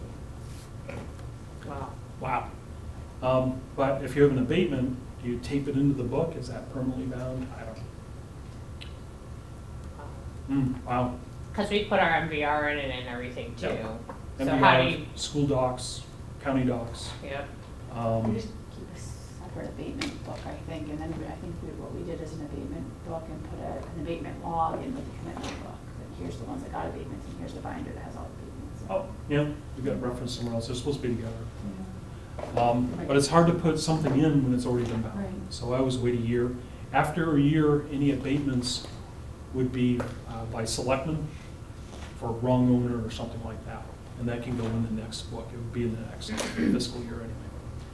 I mean, in theory, if you put a big staple down through it or a nail gun, it's bound, but I try to do a little better than that, binding the books. They shouldn't be just loose somewhere. I also got away from using the little tear-off things in an abatement book. I use full pages that fit in the book. So the commitment book is kept forever. There is some discussion as to whether every other working document is subject to 6-year state retention records. But these are working papers. It's no different than a notepad. We don't keep, call Mrs. Jones. We don't keep all that stuff either. When in doubt, we keep stuff. But we could fill a couple buildings with papers every 6 years. But I do regard that as working documents. If it's critical to the property, it's going in the current assessment folder, or it's going in my archive. And I have an archive folder for stuff that needs to be kept. Freedom of access law for assessors is pretty much everything that's in your office. Tree growth plans. Veterans. Veterans exemptions. DD Veterans, 214s are right. private. They're locked, they're not public records, but they have to be secured in the building. All of mine say it's a 3-ring binder, confidential, assessor only, and they're in the vaults because they've got sensitive information. For the most part, I'll take a black marker and take their social security numbers off, or black it out, then photocopy it again, and then shred them, or cut them out. I don't need them at all. What else is confidential? Some on abatement applications, some income and expense things could be confidential. Poverty abatements. Poverty abatements are not the I was gonna assessors. say those don't usually go Right. But the income stuff you would have on normal abatements? Oh, if it was a. It's commercial property and stuff. you're working on something, yep. That could be confidential by agreement. It's important to keep that confidential. I've never had anything, but I'm sure Maine Mall has had some stuff that they wanted confidential. Pretty much everything else is a matter of public record. If someone comes in, a property owner comes in, they want a property card, here you go. I want your deed, here you go. I get a survey, here you go. I hand out more stuff to property owners than I should. Brokers come in, appraisers come in, they want copies of stuff, and I pay for those, but I'm very accommodating to property owners getting property cards. When I do an inspection for a new house or building permit, I send a letter of new value, an estimate of the taxes, here's your property card, please check it. I'm in the habit of handing out property cards. This is what I've got, I want to fix stuff if it's not correct. I'll only have 4 bedrooms instead of 5. Okay, it doesn't change the value, but now I know. What does your septic permit say? Oh, it says 3. Well, you have a 3-bedroom house, you can do whatever you want. I'm going to match up with that. But it's important that I think, with good customer relations, here's your stuff. Can I get a copy of my deed? Yes, you do. You paid $4,000 in taxes this year, I can give you a photocopy. Deeds, surveys, property cards, just about anything, and then some. I'll do a lot more than that. We want people to know what's going on. There are some things in this day and age that are more public than private, or more private than public. People don't need to know about some things. It doesn't need to be in there. Or you can get right at it. All right, tax maps. We reach page 60, valuing land. Map scales. I don't care what scale you're in. Bring it. But use a engineer's ruler. 100, 200, 400, 600, whatever works for you. I have my maps are all professionally done. I don't do CAI or Northern Geomantics or John O'Donnell. Those are the 7 towns I'm in. Well, no, one of them is done by Skowhegan way. Aerial photography. Is that their way? You guys don't use Maine Coast Surveying at all for any of your towns? No. No, they do a good job too. They used Yeah. to do Newcastle's Yep. a few years ago. And we ended up with CAI. They're out of New Hampshire. They also do our online presence. We have an online property card. You with could CAI. talk to them. Yeah, yeah. Aaron's pretty good. So I have them, I don't know where I have them. Warren is online. Newcastle and Union's about to go online. As soon as we do updated tax maps, we do the download. How much does it cost for an updated tax map, for an actual physical tax map updated from these companies? On a yearly basis, CAI is $1,300, includes a large-scale print and reduced sale. We print off offline. Northern Geomantics, Bill Duffy, he does 3 of my towns, and he's a little cheaper. It's $800-900. I do up all the preliminary sketch, and I'll send them a copy of the deed, such as it is, what I think it looks like, and they send me back an updated copy. The reason for that is that your liens and foreclosures are done as the tax maps as of a certain date. So it's important to have your tax maps up to that date as they existed on that date. There's not been a court case that has said that that is fatal, but why deal with it? So, and it's fairly complicated, but all my tax maps now are digital, except for agreements. They're the only ones that are still Mylar, paint, pencil. Tax maps should be done every year. It keeps it easier. Kind of remember what you did, and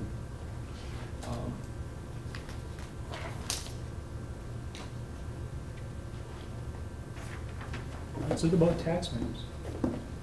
It doesn't say anything about what's on the tax map, does it? Oop, coming right up.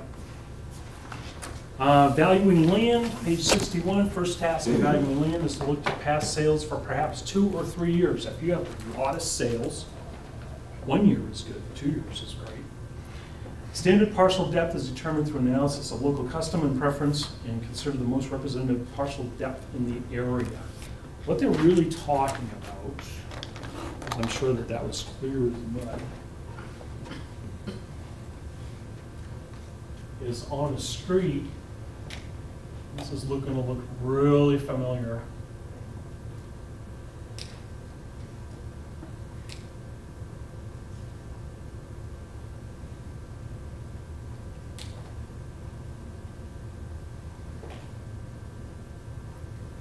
So a standard depth refers to what your average is on a depth from your regular street. This doesn't work good for rural areas at all because we don't deal with, you know, quarter-acre lots in the rural markets. We deal with something bigger than that. If you have, you know, a downtown area where you have 100 houses in a row, you can work off a standard depth that might say, okay, the average is right around 100 feet standard depth. And we're going to do that when we do a land valuation. But that's what they're talking about. No, the most representative parcel depth in the area. Maybe it's 100, maybe it's 200, maybe it's 150, maybe it's waterfronts with small lots. This would work quite nicely for that if you were going to do that kind of math problem. And it works quite well, as you'll see. So it'll be on the exam. We're going to cover it in depth. Square foot and acreage, most common approach for urban land valuation is square foot, which would be quite handy.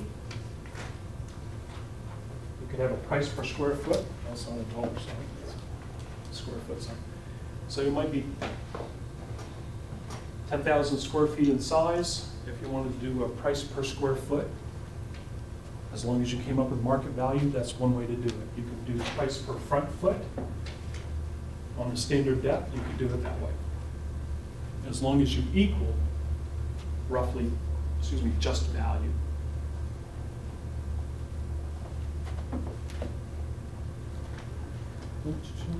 When you use this system, would you ignore, we have spaghetti lots up in Perham. We don't have them anymore. Yep. But is spaghetti lots something you could do this with? Because they're all like 3,000 feet back and like 300 feet road frontage. I forget who did those developments. Those were... It was a very famous lady who sold them in New York City. Yeah. I'll think of it. That's an old question, but the answer is yes. Most ordinances have a frontage to depth ratio. Right, now it's 1 to 5. 1 to 5. That only happened after the spaghetti lots were created. Yeah. So we've got about 30 spaghetti lots. You could do it. That would work. You could do acreage. That would work. However, you know, as long as... Well, when we tried to do it with acreage, but the land is almost unusable in the very back. Like, it's inaccessible. Right.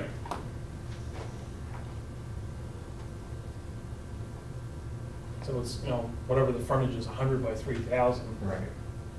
You know, maybe this is your base lot, and then everything else is just excess acreage at, you know, some nondescript dollar amount. Like I said, I round off to the nearest 100, so I don't have any acreage values less than 100. Is that reasonable practice for me to do in the future? It is for me. Okay. You know, because if you put in $60 an acre, so the first acre is 60, the next 2 acres is now 100 because you're rounding to nearest 100. You put in the third acre, now it's 200 because it rounds off from 180. So you end up with all this. The math doesn't work. You know, if I use 100, the math always works. And then you tell your system, round off to the nearest 100. So it rounds off at the end instead of incrementally along the way. Searsmont's still stuck on $60 an acre for swamp land. And somewhere along the line, I'm going to change that. The board is we've been doing this for, we're the assessors, not the code officer. Bruce is great, but Bruce has had a hard time of late, so, but a great guy. Been selectman for 28 years or something. Market specific, municipal valuation, page 65, all kinds of good stuff. Municipal valuation overlay. What's the overlay used for? round off the, What's that? to round off the, Mill rate. right. Right. That's the only answer. Round off the mill rate. Some towns go, we're going to take abatements from overlay. No, now you've created a budget line item. You should take, you know, say you're going to take your abatements from fund balance. Okay, now you can just roll that in there and do that. But overlay is strictly to round off the mill rate. What's the maximum overlay? 5%. 5%. Minimum, whatever you need to raise. You always have to raise it, you can't use the same thing and lower it, it's always raised.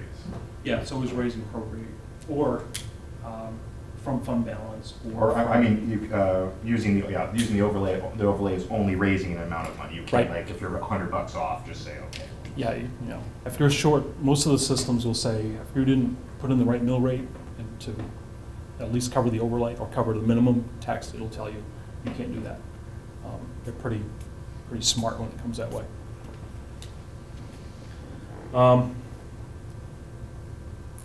And it is strictly to round off, so you don't end up with some really goofy kind of numbers.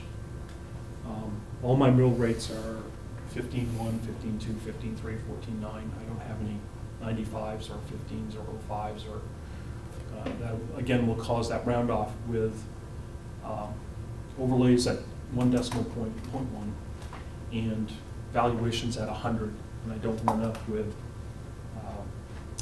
the commitment book always matches the commitment. Because sometimes the commitment book won't match the commitment. It'll be off by $4.83. And that's due to rounding problem. When they changed homestead to 20 and people are using 85% or 95%, that caused the same little thing. They don't quite match up. And the auditors will call up and go, here, it doesn't match. And I go, it's a rounding problem, take it easy. You're looking, you know, we're collecting $4.8 million and we're off by $3. Come on. Tamp it down, take it easy. Overlay, mill rate's been set, should sign the commitment book, valuation book. There's a list of all the properties in town, exemptions. We'll go by the book. Owner name, mailing address, map and lot, book and page, acreage, land and building valuation, exemptions, and property tax amount. That's at the top of 66.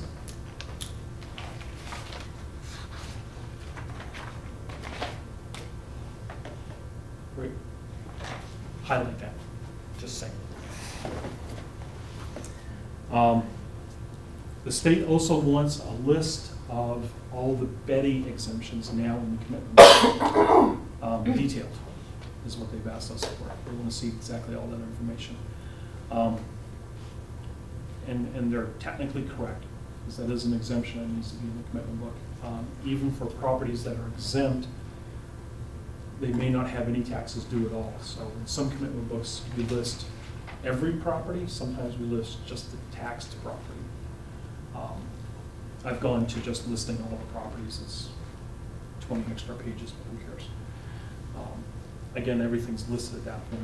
Churches are in there, the parsonages are in there, Veterans Homesteads would be in there anyway. Literary and scientific school. So my commitment book includes the Maine State Prison, which I've got valued at $100 million or something like that. That's really kind of a dumb number. And I go, it cost 82, and this is inflation. You wanted all the exempt properties, that's an exempt property.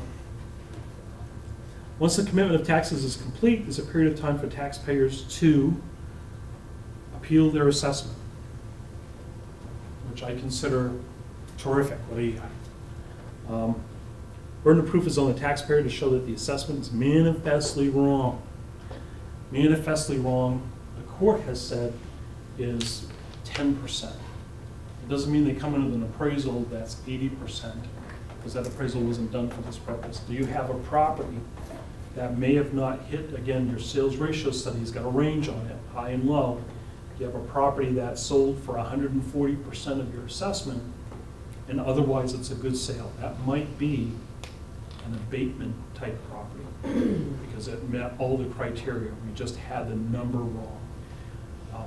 Sometimes that happens, and I'm okay with that. I'm not trying. Now, if I knew the future, this job would be easy.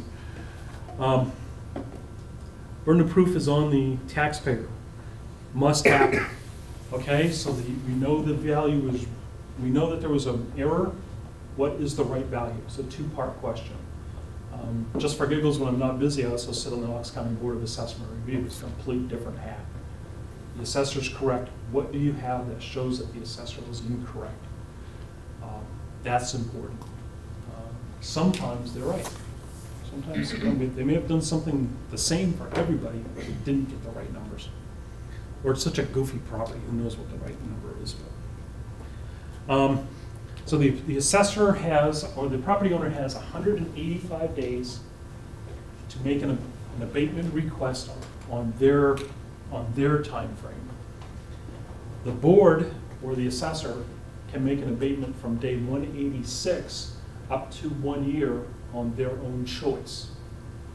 If you don't get an abatement application in within 185 days, you're pretty much done for that year. I will routinely fix things that need fixing after 185 and under a year, like acreage. You know, we had a survey done. When did you have it done? Last week. We committed 6 months ago. I don't know. How come you don't know this? How come your surveyor didn't bring it in? I don't know we had a survey done. Well, he had to come in here. He came in when I was in here. Do you have a copy? I'll fix it. It's no problem. Even if the survey was after April 1st? Sure. Yeah, because the deed didn't change, so the plan Deed didn't change, it's just a lousy deed.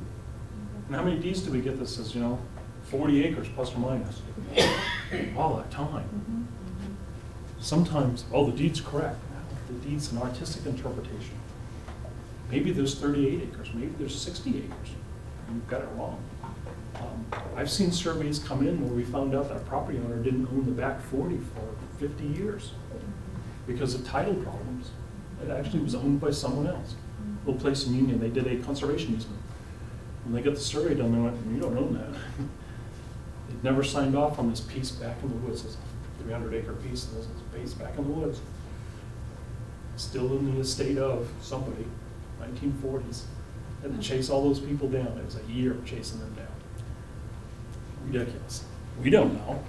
We need an abatement. Now, temporary situation. You still own it. You just got to get the right title going.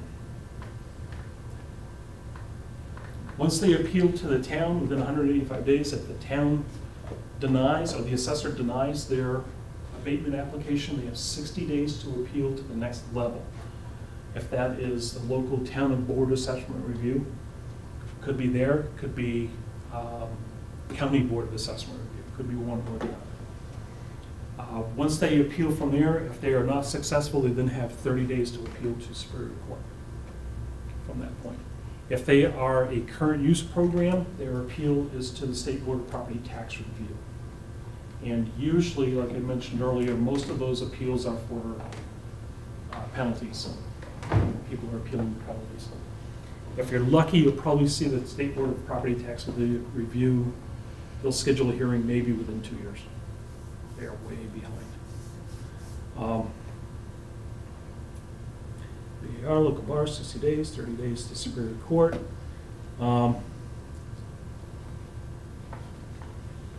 Yes, and properties, non-residential properties more than $1 million go to the State Board of Tax Review.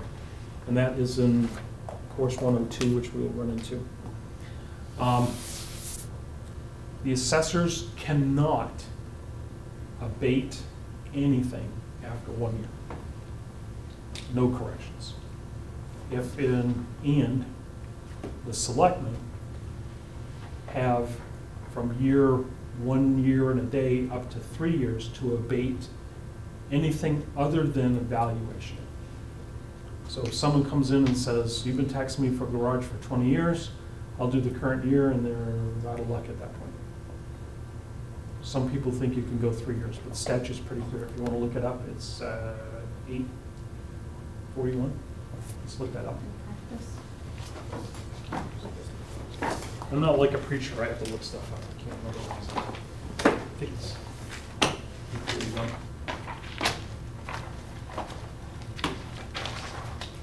Yep. 841. Error or mistake. Second paragraph. Municipal officers may not grant an abatement to correct an error in the valuation of the property. So the Board of Selectmen cannot fix a valuation. Even if it's legitimate, they cannot fix the valuation. They can fix things like you've assessed the wrong person, or what else? There's not much else. Wrong party isn't, after that, the wrong party isn't usually what it is. Error or mistake, I'll give you an example. In Somerville, they passed the budget at town meeting, did not pass the spending cap LD1 article. So we have approximately $42,000 over the spending cap.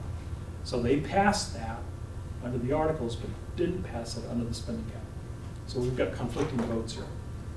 I think if we do a commitment, we have an illegal commitment because they didn't pass the spending cap. We weren't allowed to go over.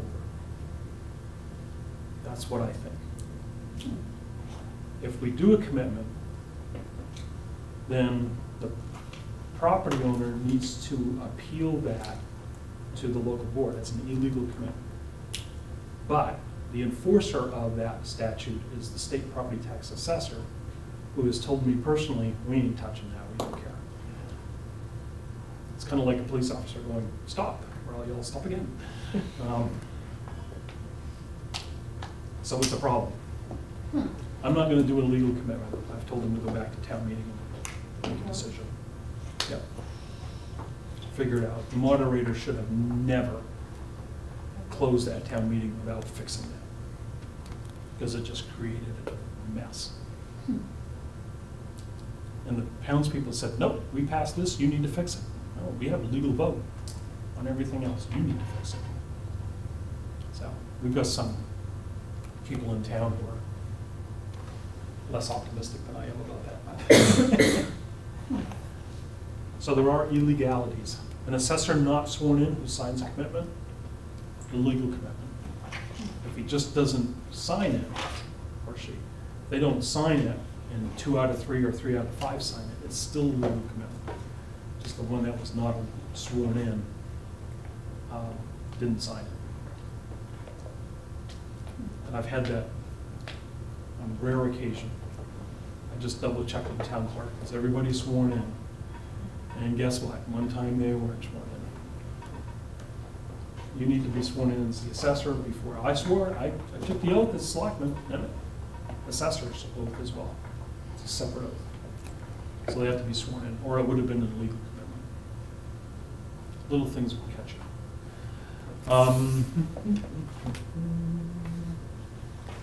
Other abatements. Poverty abatements are not done by assessors, done by the municipal officers. Very often, though, I will be involved with it for some reason, such as, should we do an abatement on property issues, condition issues? So they'll send me to the property, let me know, I'll go to the property. Do they have a homestead or veterans? Maybe they don't. We can't fix the past, but we can fix the future. So that's good too. Maybe we'll do an abatement for the current year. We usually don't see poverty until we get the third year property's about to go to foreclosure. So that's usually when we'll see them, which is too late to do anything. But we still can make an effective current year and going forward. And so again, that's, to me, that's good service. Even though we're late to the party, we're still doing something. We're double checking all our ducks here and make sure that everybody's swimming in our direction. And I think that's important too. I hate to ask another question, but I have an example with property hardship.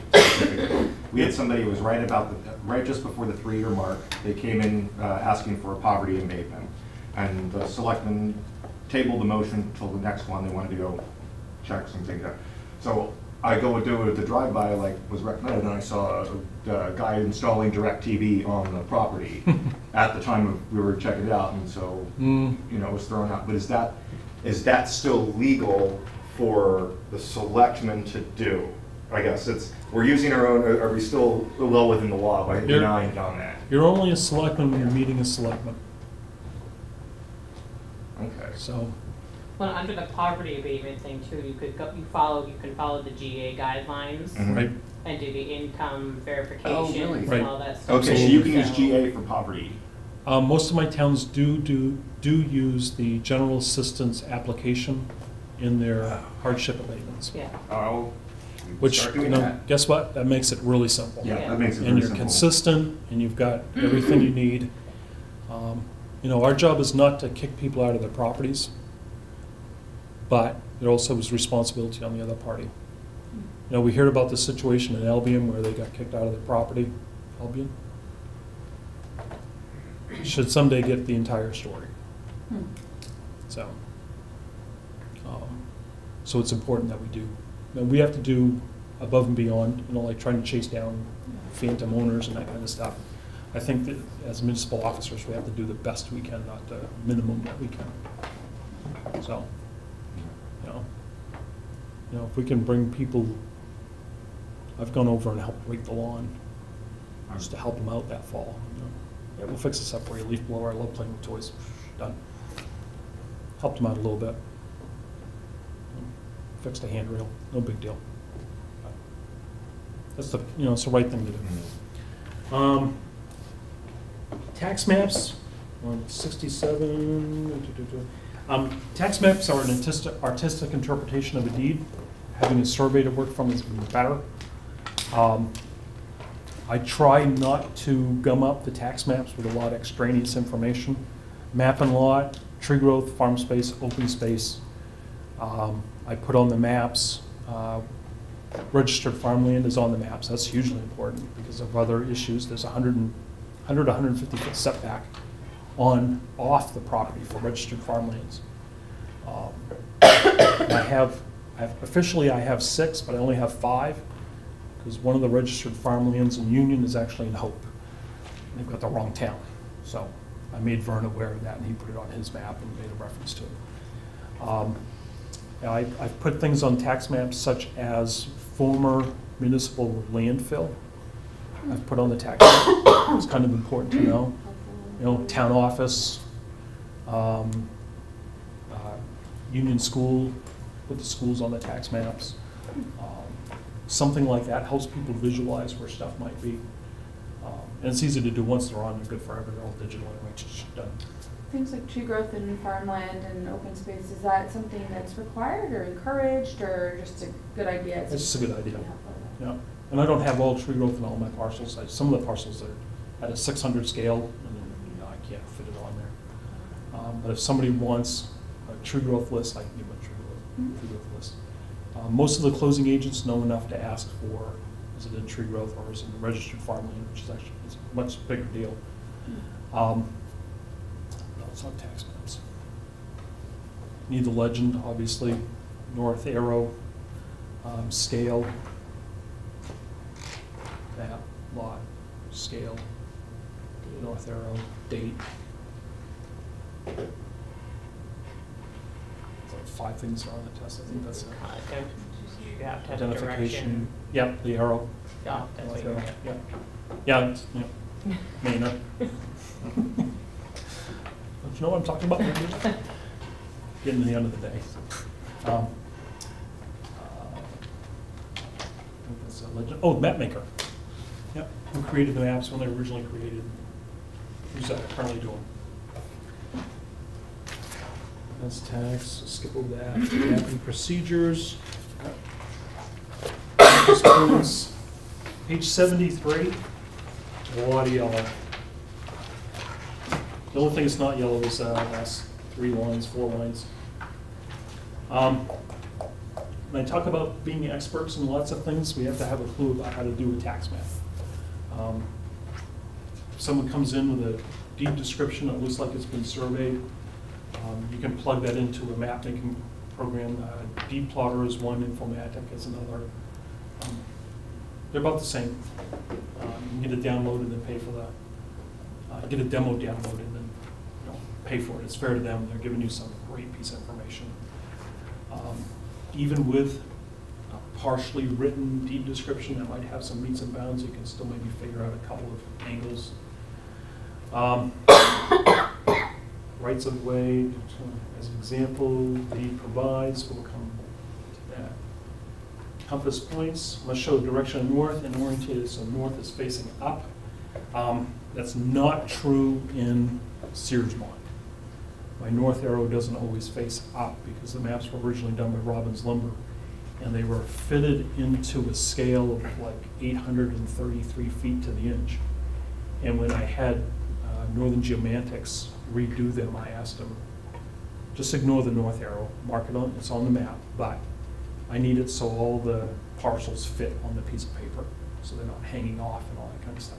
So we cleaned that up. It's a little bit confusing for a couple of maps, but not much. You can tell where everything is.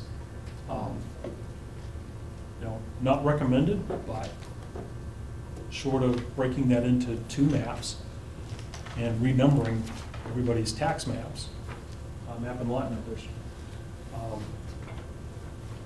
we've done something that it'll work. Property location, the location on any point on the surface requires a coordinate. Latitude, longitude, be familiar with that. The equator is 0, North Pole is 90, South Pole is south 90. It's on the exam, put it that way. North-south. Magnetic north.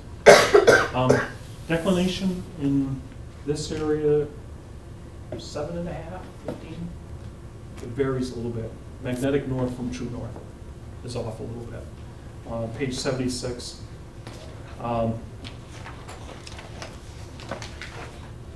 Aerial photography.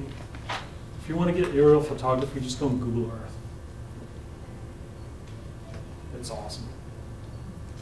Friendship has Google Earth, and they also have Aerial Survey has done an overlay on Google Earth, so they can go into their system and it's plugged. Their digital is right on top of the planet. They did that a few years ago. It cost $70,000 or something. I know.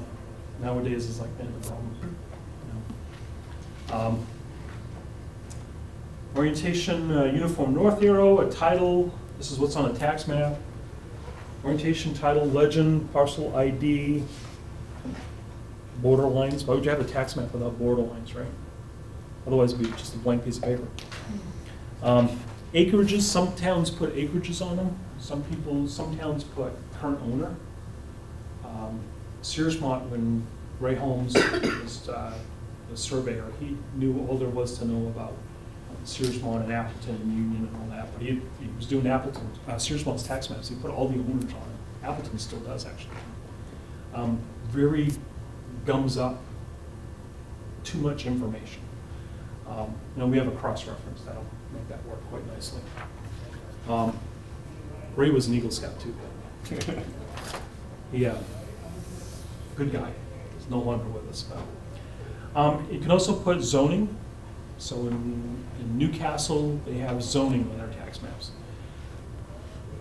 The light gray gets confused with the somewhat darker gray, which is with the black lines. I think it's a little, but that's what they want. The town wants that on there, that's what they can have. Roads, bodies of water, other such things. A lot of the tax maps that are online now, CAI, if you do go online with them, you can get zoning maps overlaid. They have topography and bedrock and waterways and fish habitats and have wildlife. They can add a whole bunch of things you can get on there. Remind me in the morning, I'll have it set up. We'll bring that up. It's pretty cool.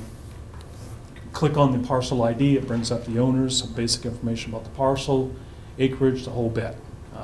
People can print it out, and take a look at it.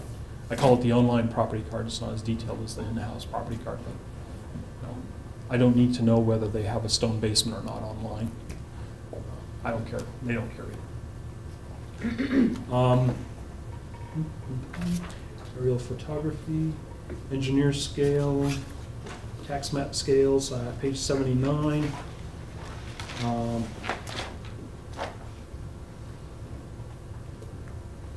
Must be drawn to the proper scale. So when Sears Mill's tax maps were at 833 feet to the inch or 633 feet to the, well, you can convert that. And I said, no, I'm not that smart. So let's just round off the numbers, you know, somewhere between 1 and 6, and I'll be happy with that. Engineer's tape, I've never used. On the top of page 80. Let's do this one. Do we really need something that measures in tenths and hundredths of a foot rather than inches? Is that like a? I'll bring it in tomorrow. And the engineer's ruler? You have one? Or Yeah. that really is the one that we absolutely need? Use this one, right? Okay. Ooh, this is a nice one. I got one of these from Norm Gosling. He's a gardener. And he's got one that's got his name on it. It's built in the 60s. So 10, 20, 30 feet to the inch. And then 60, 50, 40. Or 60, 50, 40. These are very handy. This one's expensive. I appreciate that. Norm's made out of brass. I don't take that out anywhere. $3 at Staples. Get a plastic one. Don't tap it on the desk because it'll snap and break. Very handy handed. They also have called it's an engineer's architect's scale. It's got 1/32 on it and that kind of stuff. And again, I've never used one. Never had a reason to use one, and I'm not smart enough to use one anyway. So we talked about you need a protractor to do the exam. The answer is no. Let's see how close I can get this.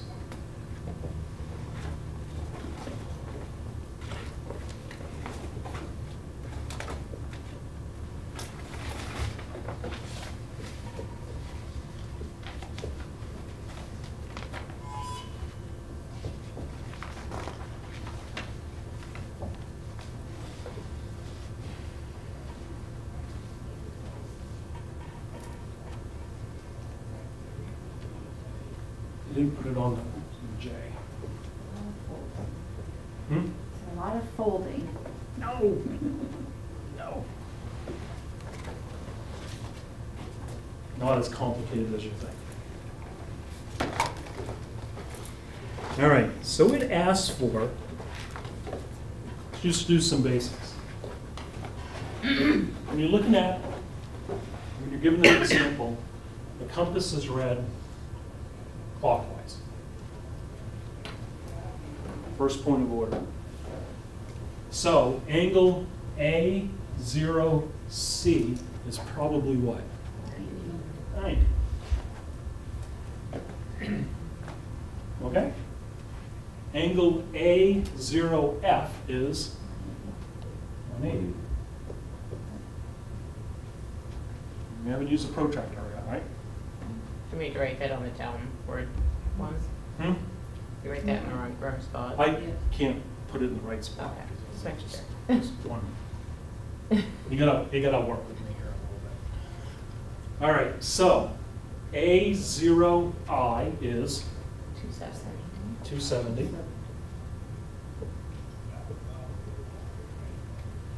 So far, so good. A0D is probably what? 90 plus.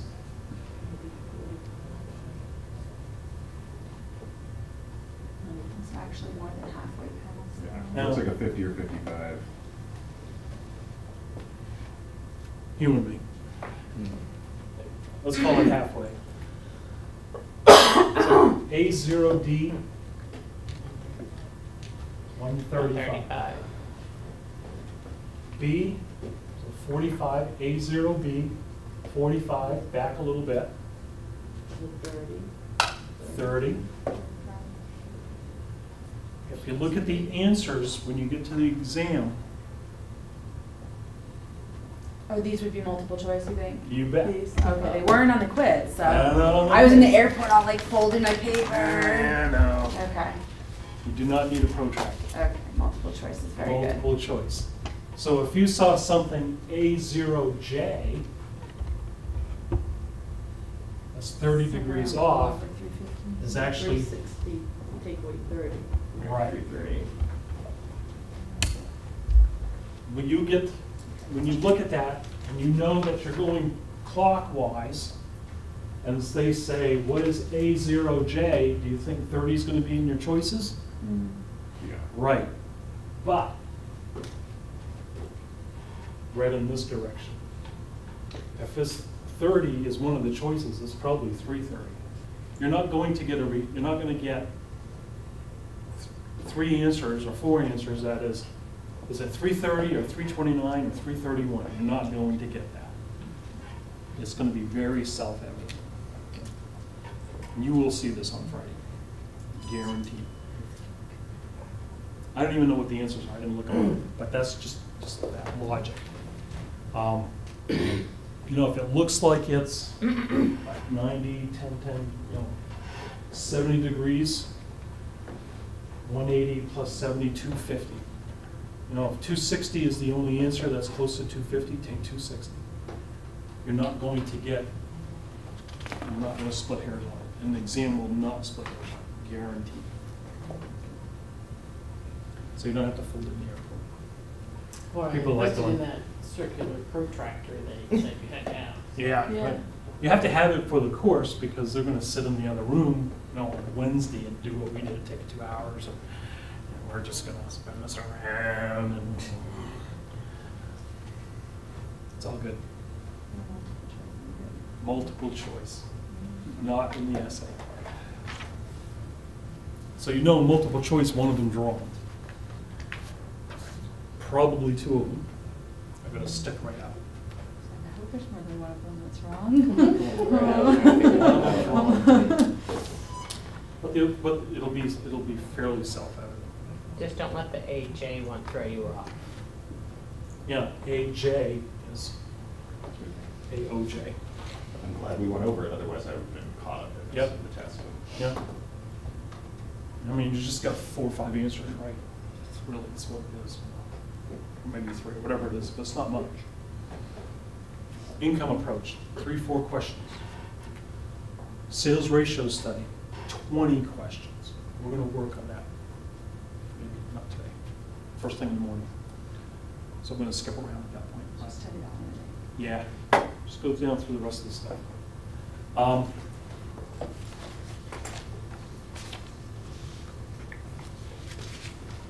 I have a scale on here. So on page 82, let's talk about that.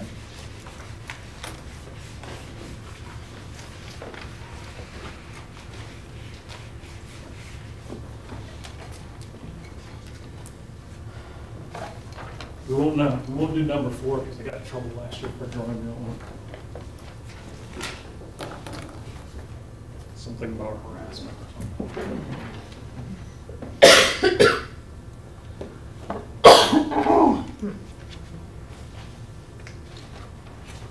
So on page 82, we have this little parcel.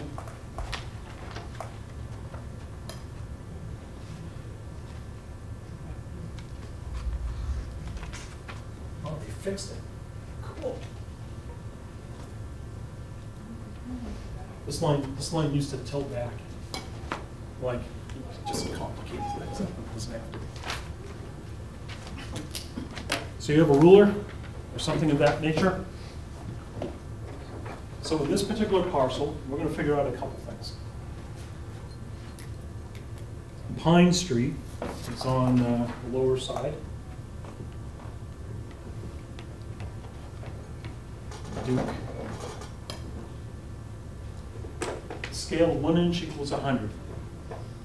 What's the frontage on Pine Street, give or take?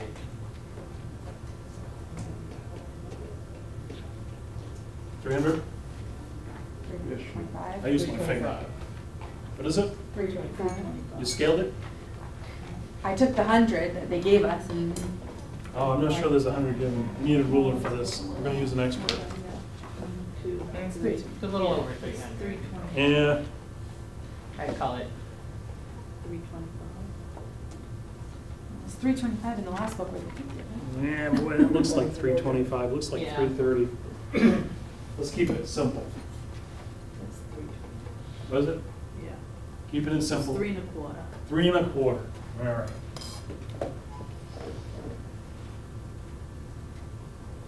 What is the frontage on Duke Street? 300? You will not need to Yes. do this on the exam with a ruler. You can do it otherwise. 300? Okay, what's this one?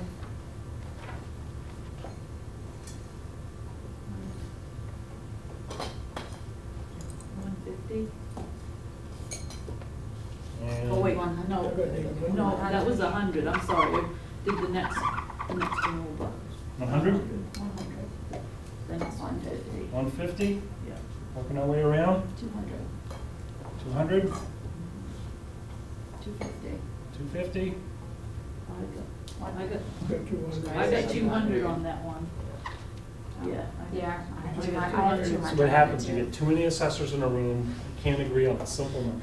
Do you have 200 on it? Then I was trying to scale out the difference for the Oh, last 50 when I yeah. was doing that, so I had the 50 right next to No, it. I'm jumping ahead now. So I get the pitch when it gets here. What's this one? 150. Doesn't matter. Angle? 300.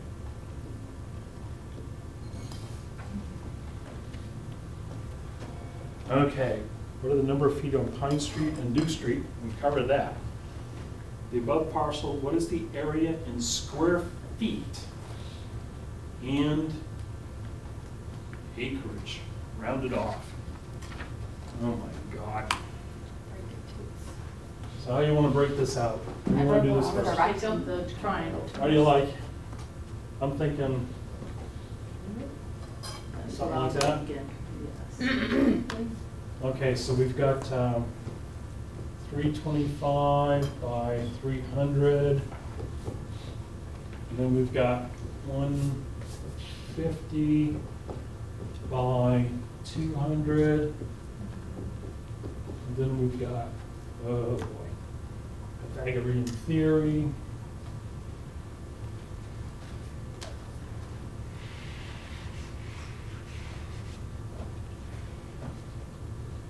So we've So- got a squared plus b squared. Can't we just equals- do the math for that straight red line that you drew?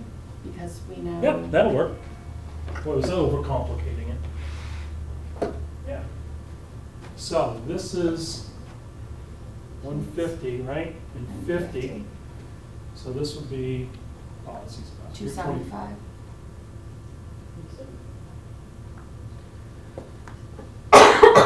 So 275. 14, okay, 475 minus 200, 275?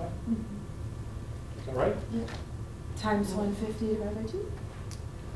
Yep.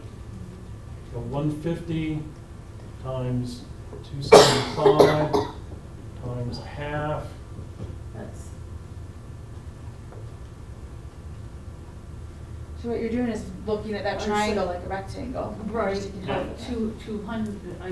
One half the base times the height. Right, but I'm wondering where you got the 275. Okay. Oh, okay, I see it now. Got it? Never mind, I see it. Anybody else not see it? Where's the 50 from? The 50 was from 325. We've got the 150 and the 150, 200. and this was 200. Okay. My scale's a little goofy, but 50/50. All right, so how big is this thing? We get some pieces. So 325 times 300 is 97,500. 97,500 plus 3,000, 30. 30,000. Just what I said, isn't it? Yep. Turns out.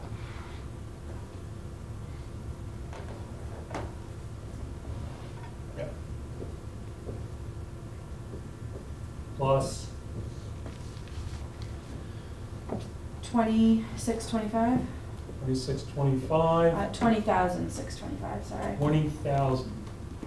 $20,625.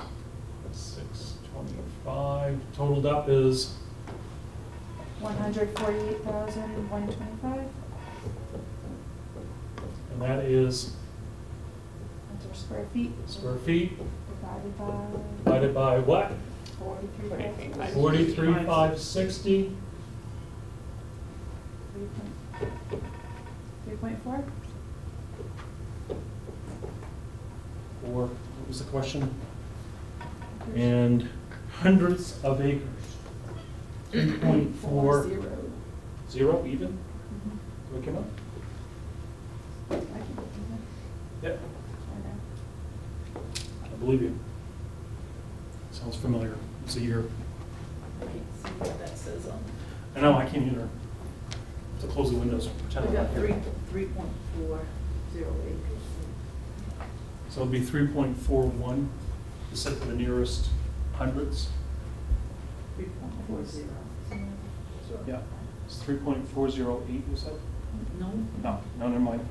She said acres. Oh, Yeah. so, it's just like at home, it's like, no dear. Very good. She's gonna be here tonight, don't mess with her. Do not mess with a 5-foot woman.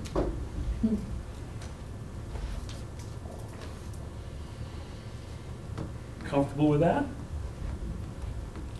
Sounds kind of basic, but you know, a lot of the stuff is. How often do you use acreage? Pretty often. Every day. It's awful. Or square foot, or acreage, or, I haven't used volume much, but footprints, always doing footprints for garages and sheds and decks. and Coverage, lot coverages. Lot coverage. Not usually in my scope of work, but usually they ask me. The code officers will ask, can you just verify this? You come up with the same thing. Yeah, they want to get it right too. That's okay, we'll help each other. It's all good.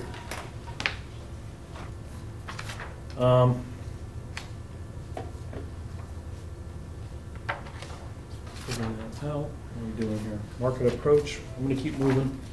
We need to backtrack just a little bit. Page 87, market approach. Advantages, market approach works well, is highlighted in my book. Page 87, when sales are plentiful, makes perfect sense. Residential property, as I mentioned in Union, the last revale I did was in 03 for commercial land. Didn't have much of any sales until 16. Just the nature of the beast. Sales of cylinders, if good records are kept in the assessor's office, again, back to Somerville and Bremen and soon to be Morrill. If your records are up to date and you keep them up to date, instead of doing a $200,000 revaluation, you can do some market internal adjustments and say, I need to move that land value in that neighborhood down 5,000. And you can do that stuff if you're staying up to date. It's a lot cheaper, and you actually will increase your own worth to the town by having that skill to be able to adjust that information. Saves them a ton of money. Union, I've been there since '95. I did an in-house update in 15 or 16, cost them a couple of grand, just for some extra days, but I had the data and the knowledge, and the records were all really good to prove it. It's where I live, so I have to do a better job there, but they'll run me out of town or something. Market approach works poorly when there are few sales, obviously. Valuing commercial, industrial property, income properties, sales of dissimilar, just the backwards of everything we just said. When records are kept in the assessor's office are inadequate. Part of the records in the assessor's office, you look like you know what you're doing when you're organized. People will come in and say, I'd like to, here you go. Oh, you had your, right at your fingertips. Oh, you know, what do we have in the office? We have deeds and property cards and tree growth and open space and farm space, and what else is there? I'd like to look at the veterans exemptions. No, you cannot. Well, they're supposed to be in your office now. They're in the building, they're in the vault. You can't look at them, they're confidential by statute. Who passed that stupid law? The legislature. Makes perfect sense. Comparable properties.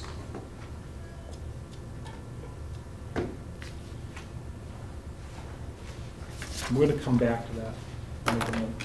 I do want to cover a little bit more ground here. We're going to do the exercise on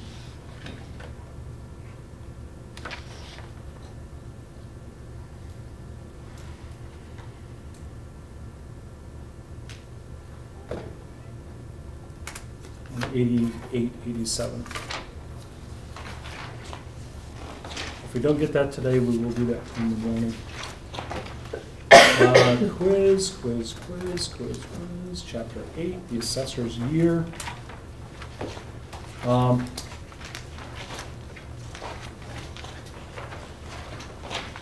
There's a ton of things to do every single year. Again, if you're organized, and I print out my personal property requests in the dead of winter. I mail them out end of March. There's not much to do when it's snowing and 8 degrees outside. We're not going to go touch properties because the pens freeze and the assessor falls in the ice and looks stupid on the video camera at the house, and all kinds of things. November 1st, on page 102, November 1st, the MVR is the municipal valuation return. That is due by November 1st or within 30 days of the commitment if you commit after November 1st. I don't know anybody who commits after November 1st or all before that. I print the municipal valuation returns and I get them done prompt as soon as the towns commit, and I send them into the state as soon as I can do it. I don't wait for November 1st or October 31st to get them done. There's a penalty for not getting them in on time, and that's the loss of tree growth reimbursement, I think. It's maybe like $50 the first day or something. They want them in by November 1st. And it's not hard to do. If you're on a modern electronic system, it's pretty much print. And it used to take me 6 hours to do it. Now it takes me 20 minutes maybe. Trio's got a good setup. Most of the numbers are in there. You got to put in a few things and that's it. Responsibility of the assessor, discover all taxable property. Exemptions, administer property tax laws. Quality of the statements, tax commitment, training, public relations. Daily public interaction, I can tell you that I do not leave my town offices the day I'm there without returning all the phone calls, returning all the emails, period. Even if the phone call is, I got your message, I will be here next Thursday. Always, always, always return phone calls. If you say you're going to do something, do it. If you say you're not going to do something, be very clear about it. I am not going to research this for you. I have sold books. You can check out the values from 2005. It's up to you. Discovery, real estate ads and news. Oh my God, Realtor.com is awesome. Building permits, I get copies of all building permits from my code officers, and mostly. Even though they're supposed to give me a copy, I will go back to their logbook, which is, again, a public record, and make sure that I have them all. There may be some reason why I don't. Log mileage budget, I don't have much to do with that. Being a contractor, mileage is included in my daily fee, so it doesn't go to the town. I just invoice them for the days I'm there. Review deaths, we used to be able to look through the death book. I call it the death book. It's a town clerk's book of death certificates. But those death certificates contain private information on them, so I'm not able to look through those anymore. So I will check the obituaries and make note of them, check the town report from the previous year, make sure I have people that are, if they're deceased, I'm not giving them homestead and veterans, and maybe I've got an heir. For the most part, the probate and the registry will provide some of that information. But out-of-state probate, we don't know what we don't know. Not much we can do. Monthly deed transfers, I do all the deed transfers monthly, all the transfer documents I do every single month. Sales, I will get out to those properties as soon as I can. In the fall and winter, that could be the day I get them. During the spring season, with building permits, I might get to some of those at that point, but they tend to take a back seat. Department heads, I am the department head everywhere, so I do a good job everywhere. Website, I don't do any websites. Mapping updates, I do all of those. Current use, I track. Sales ratio studies, I keep up to date monthly. LD1, property growth factor, as you know, that's part of statute. And we're obligated to track all the positive value changes. And so I do that on a spreadsheet when I do my building permits. We do the best we can on that. Abatements and supplementals, commitments, budget, applications when they come in. When you get an application for farm space, at least farm space, you have to give them a yay or nay before June 1st when they come in. They're done as of June 1st for the previous April 1st. But you gotta, if they come in, you're going to deny them. You need to let them know. Record retention, as I mentioned, commitment book is forever. Everything else may be under 6 years due to state archive, but they're also pretty reasonable about bits and pieces of paper and all kinds of other stuff. My logbook is a public record, even though it belongs to me personally. I use my cell phone for work. That could be a public record if there was a question in one of the towns. If you've got a personal computer that you access the town email with, the rest of your computer is probably subject to Freedom of Access Act review. Most of my towns, the selectmen have town laptops that they can access their emails with and those kinds of things. If you're going to use your own stuff, you could be subject to Freedom of Access Act. Just saying. Which you can do. Follow state statute when it comes to freedom of access. It's important, it's the law. I have no heartburn with it at all. Forms used by the assessors, exemption applications. Almost all the applications that the state wants you to use, homestead and everything, is online. They're usually PDF fillable now. Bill Brunel's done a great job with that website. You can go into the assessor's page, click on assessor's page, fill it all out, do everything. I type stuff in for people and have them printed out. CMA exam certificates are renewed annually. Completes, provided the assessor has completed 16 hours of classroom training. I get double duty for this. So this isn't classroom training, it's also instructor time. I don't know. They give me credit, I don't care. And then there's a bunch of other courses. They go to Sabasco. Maine Association of Assessing Officers holds a conference in Sabasco, usually early September. And the state has also started something, and it's the second or third year, called the Property Tax Institute. It's been at Sunday River, where there is no cell phone reception. It will kill the roaming charges. You'll get a roaming battery dead in 4 hours. That's awful, which is just as well. Very good classes both ways. They're a little bit different points of view. There's also the Maine Association of MAAO. No, that's the other one. It's the other one I'm not a member of. International Association of Assessing Officers, Maine chapter of the IAAO. That tends to be more southern Maine, big city kind of thing. High quality classes, a little expensive, but I don't worry too much about those. Public relations, I'm watching the clock here because we're going to definitely need to finish this. Public relations, communication is key. As I mentioned, emails, phone calls, letters. There's tons of people asking for bits of information of your time and knowledge and records and all those sorts of things. It's important to respond to them as quickly as you can. Verbal and nonverbal communication. If you've been to Dale Carnegie or verbal judo or things of that nature, it's important to know how to deal with people. I found that sometimes not saying anything is the best reaction. Because if you don't have anything good to say, don't say it. People will alter the information to what they want to hear? Well, you said you don't have an application. But you said I could put one in, and you did. But it takes effect next April 1st. Media's important.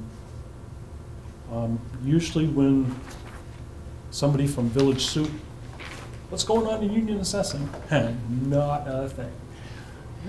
I don't want to be in the newspaper. There's usually a reason for it, and I don't have that need. Elements of public relations, again, availability. If you call anybody in union who has a clue about the assessor, or when is Jim in the office, it's on Thursday. It's been Thursday since 1995. I'm in Warren on Friday since 1996. I've been in Newcastle since 2006 or 7 on Mondays. People know where to find me. Honesty, it blows me away that that would even be mentioned. I think that would be an automatic. You know, let's have dishonest people in this business. That's what we want to do. Sorry, you can't get that information on dishonest. No. So I haven't figured that out. Attention. I go to as few meetings as possible because they tend to be off target. But letting people know. People will say to me, oh, your phone's ringing. Do you want to get that? No. It's got voicemail. I'm talking with you right now. This is the only thing I'm doing. Oh, somebody at you? I don't care. What do you need? You're 100%. Then the next person will get 100%. It's important to do that. Traits of the assessor. I did a course with, you'll appreciate this, John. I did a course with Maine Municipal with the Muskie Institute a while back, and they had 3 or 4 weekends in the course of a year. And they said to me, they were going around the room and said, what's your best quality? And everybody was like, oh, I'm honest, I'm a good listener, I'm that. I said, I actually have 12 things that I strive to. And being a good Boy Scout, those are the 12 points of the Scout Law, being trustworthy and to reverent. It's important to be all those things and more. Knowledge is important on page 109. Knowledge includes I don't know. I don't know. I'm not the right person. Let me walk you to the code officer's room. I'll show you where they were. They will be able to help you out with that. I don't know is a good answer if you don't know. Tact. Patience. It's sometimes very difficult to be patient with people, especially when they come in swinging the sword. And it can be, you know, we're defensive by nature when someone comes in and attacking us. Objectivity, ever been wrong? Happened to me once.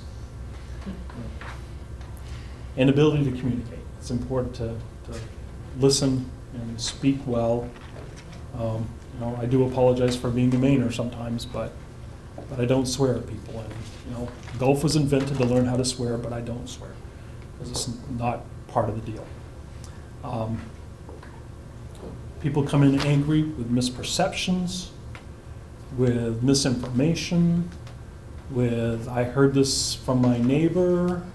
What are you doing? It's like, that's not true. Are you calling me a liar? No, I'm just saying that's not true. Objectivity, or that listening. Do you have anything else I can help you with? Is there anything else you want to show me? Would you like me to come to your property? Be more than happy to do that. That doesn't scare me at all. Cell phones are great. Record it. If you're going to yell at me at the office, you're probably going to yell at me at the house. I'm going to stay outside. Restate the issue, understanding what they're talking about. What's making you ugly? My parents just died, and they left me no money to pay the taxes, and I want to keep the house. All right. Why are you angry at me for that? I'm sorry. Boy, I get apologize to you.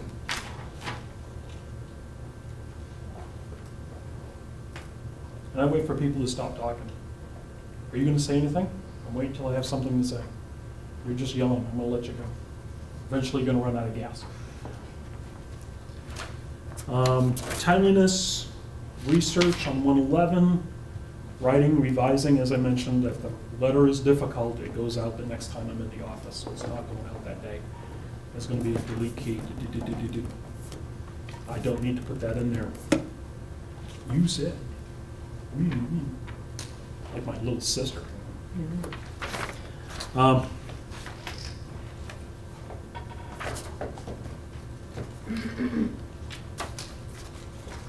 got pretty close. Handouts.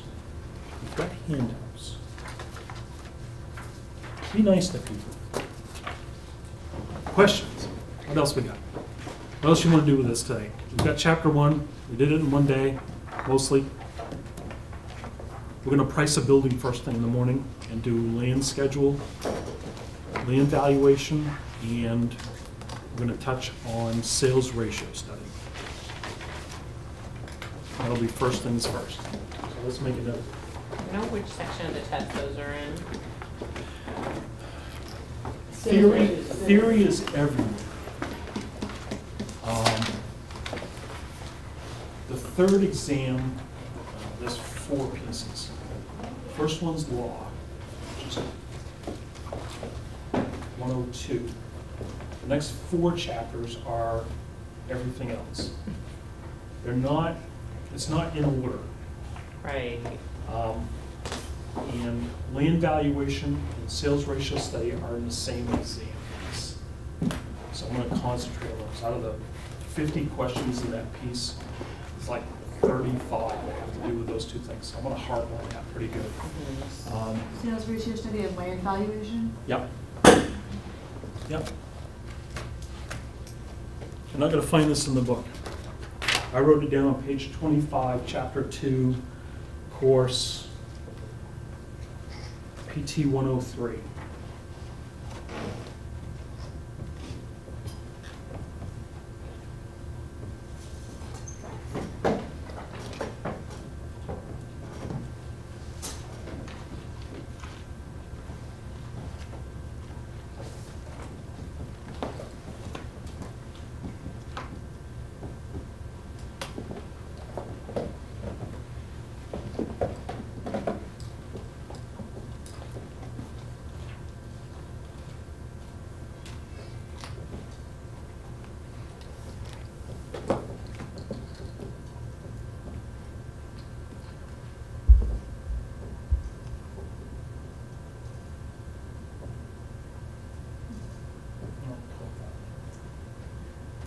So on page 25, I wrote it, valuation of parcels. A delta parcel, these are factors. To do land valuation, this is all you need. It's not directly in the book. If you come in Friday and you finish the law piece and you take out a piece of scrap paper out of the other 4 sections and you write this down before you go anywhere else in the exam, just write that down. And when you get to land valuation, everything but a merged line will be very self-evident. This is the formula. It's not in the book because I need to talk to them about that. A nabla triangle is a triangle that is at a point on the road. Delta triangle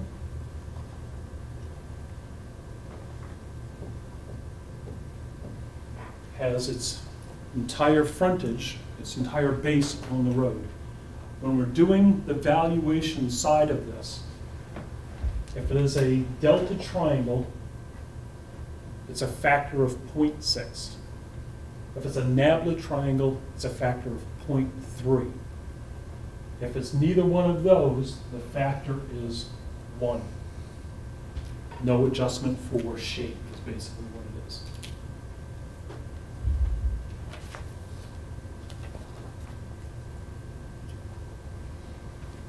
I wish they had that. It's a little bit, front foot value, they should call it.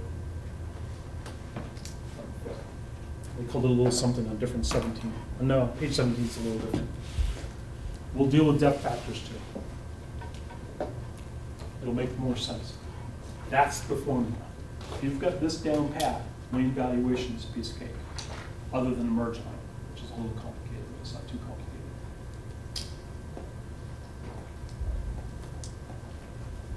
Anybody been here before? I've seen them do that. It's familiar. Yeah, I remember it from last Yep. Sorry. year. I was trying to get you to CMA last year. Yeah. I do feel bad. I don't take personal responsibility, but I do feel bad. Yeah. Because this is hard. This is difficult work. But this is the state recommended method. If you don't have anything in your town, this will work for price per acre, whatever it might be. This will work. The state does provide all the tools you need to be good assessors. There's just so much of it. It's incredible. Look at the books. Nobody knows everything that's on those pages. We discover stuff all the time. We try. So we can grade a building. Just make myself a note. And sales ratio study. Sales ratio study we'll touch on tomorrow. There's some mechanics to it. We'll start off slow. We'll do a 6 or 8 sales ratio study and we'll build out from there. They can't make it too complicated because you have to do it with a calculator. It just takes too long to do the exam. I use Excel. Just load it up and off we go. If you have anything you want from today, we do that tomorrow morning as well. And we'll find out if law is on Wednesday. It won't be tomorrow. Wednesday or Thursday. I'm hoping for Wednesday. We'll need Thursday to do, in case law runs over, we'll need Thursday morning. That's the problem. I don't want to get jammed on law Thursday night. Test taking, take 2 minutes on that. 2 of the answers are going to be wrong. A guess is better than nothing. If you're not sure, take a shot at it. The answers are not going to be so close, like in our little diagram about direction. It's not going to be so close that you're going to have to decide 1 degree or 2 degrees. It's going to be very self-evident. If you have a question,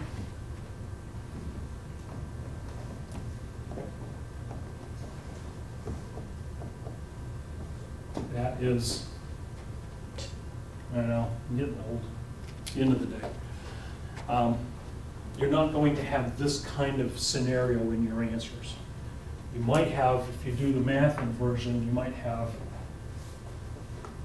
you might see something like that if you've got the denominator in the wrong spot. But you're not going to have a choice like that. If you do, the answer is so specific, there's no way to get any other answer except the right one. But you may get a range that looks about right.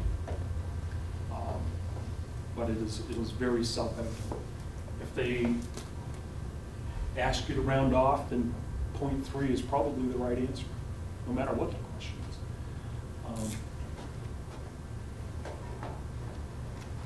Round off to the nearest tenths, 0.5 is the right answer.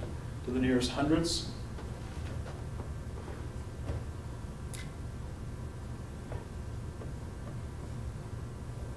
that would be the right answer.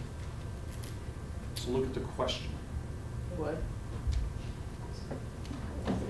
Nearest tenths would be decimal point, 1 point. Wouldn't you round up? But that, okay, I get it. Yeah. This one's too specific for the Yeah. answer, whatever it is. But it's usually it's the word problems that catch me. The math is either it's either right or wrong, but you're not going to get a choice where you flipped it totally backwards. Don't panic about the exam. It's okay to take it again. 4 times a year, this is 101. They'll do it again in November or something like that. How long is it typically before we find out results? Not long. Jeff is very prompt at getting answers out, getting test results out. 2 weeks, maybe 3 weeks. He gets them done as quickly as he can. Like I said, if it looks like you know in the essays you got the right idea, and I'll give you a simple, what is the exemption for veterans after World War II? How much is the exemption for veterans after World War II? Incorrect. Adjusted by the certified ratio. Yeah. But it's an essay. Certified ratio comes into play. So 6,000 is right, but he's going to, so if it's 2 points, he'll go give you half. But the certified ratio is important. Little things like that. Not meant to trick you out, just made sure that you get that full grasp of the concept, the big umbrella. I call it holistic assessing. My assessing practice has not much to do with April 1st as making sure that people are treated correctly. April 1st is important. Did we do the right things for these people? Sometimes it has nothing to do with assessing. Sometimes it's a leaf blower. Help someone out. It's only the legal one that's essays. And then Correct. there's 2 parts for the 101 and 2 parts for the 103. Yeah. Yep. There might be a little bit of law in there. It's not strictly. And the other, the 4 pieces are everything else. Theory's a big deal. Land value is a big deal. Sales ratio study is a big deal. Those are used all the time. Tree growth, you'll need to know how to do a penalty, without question. You won't need to do a working waterfront penalty, but you will need to do tree growth.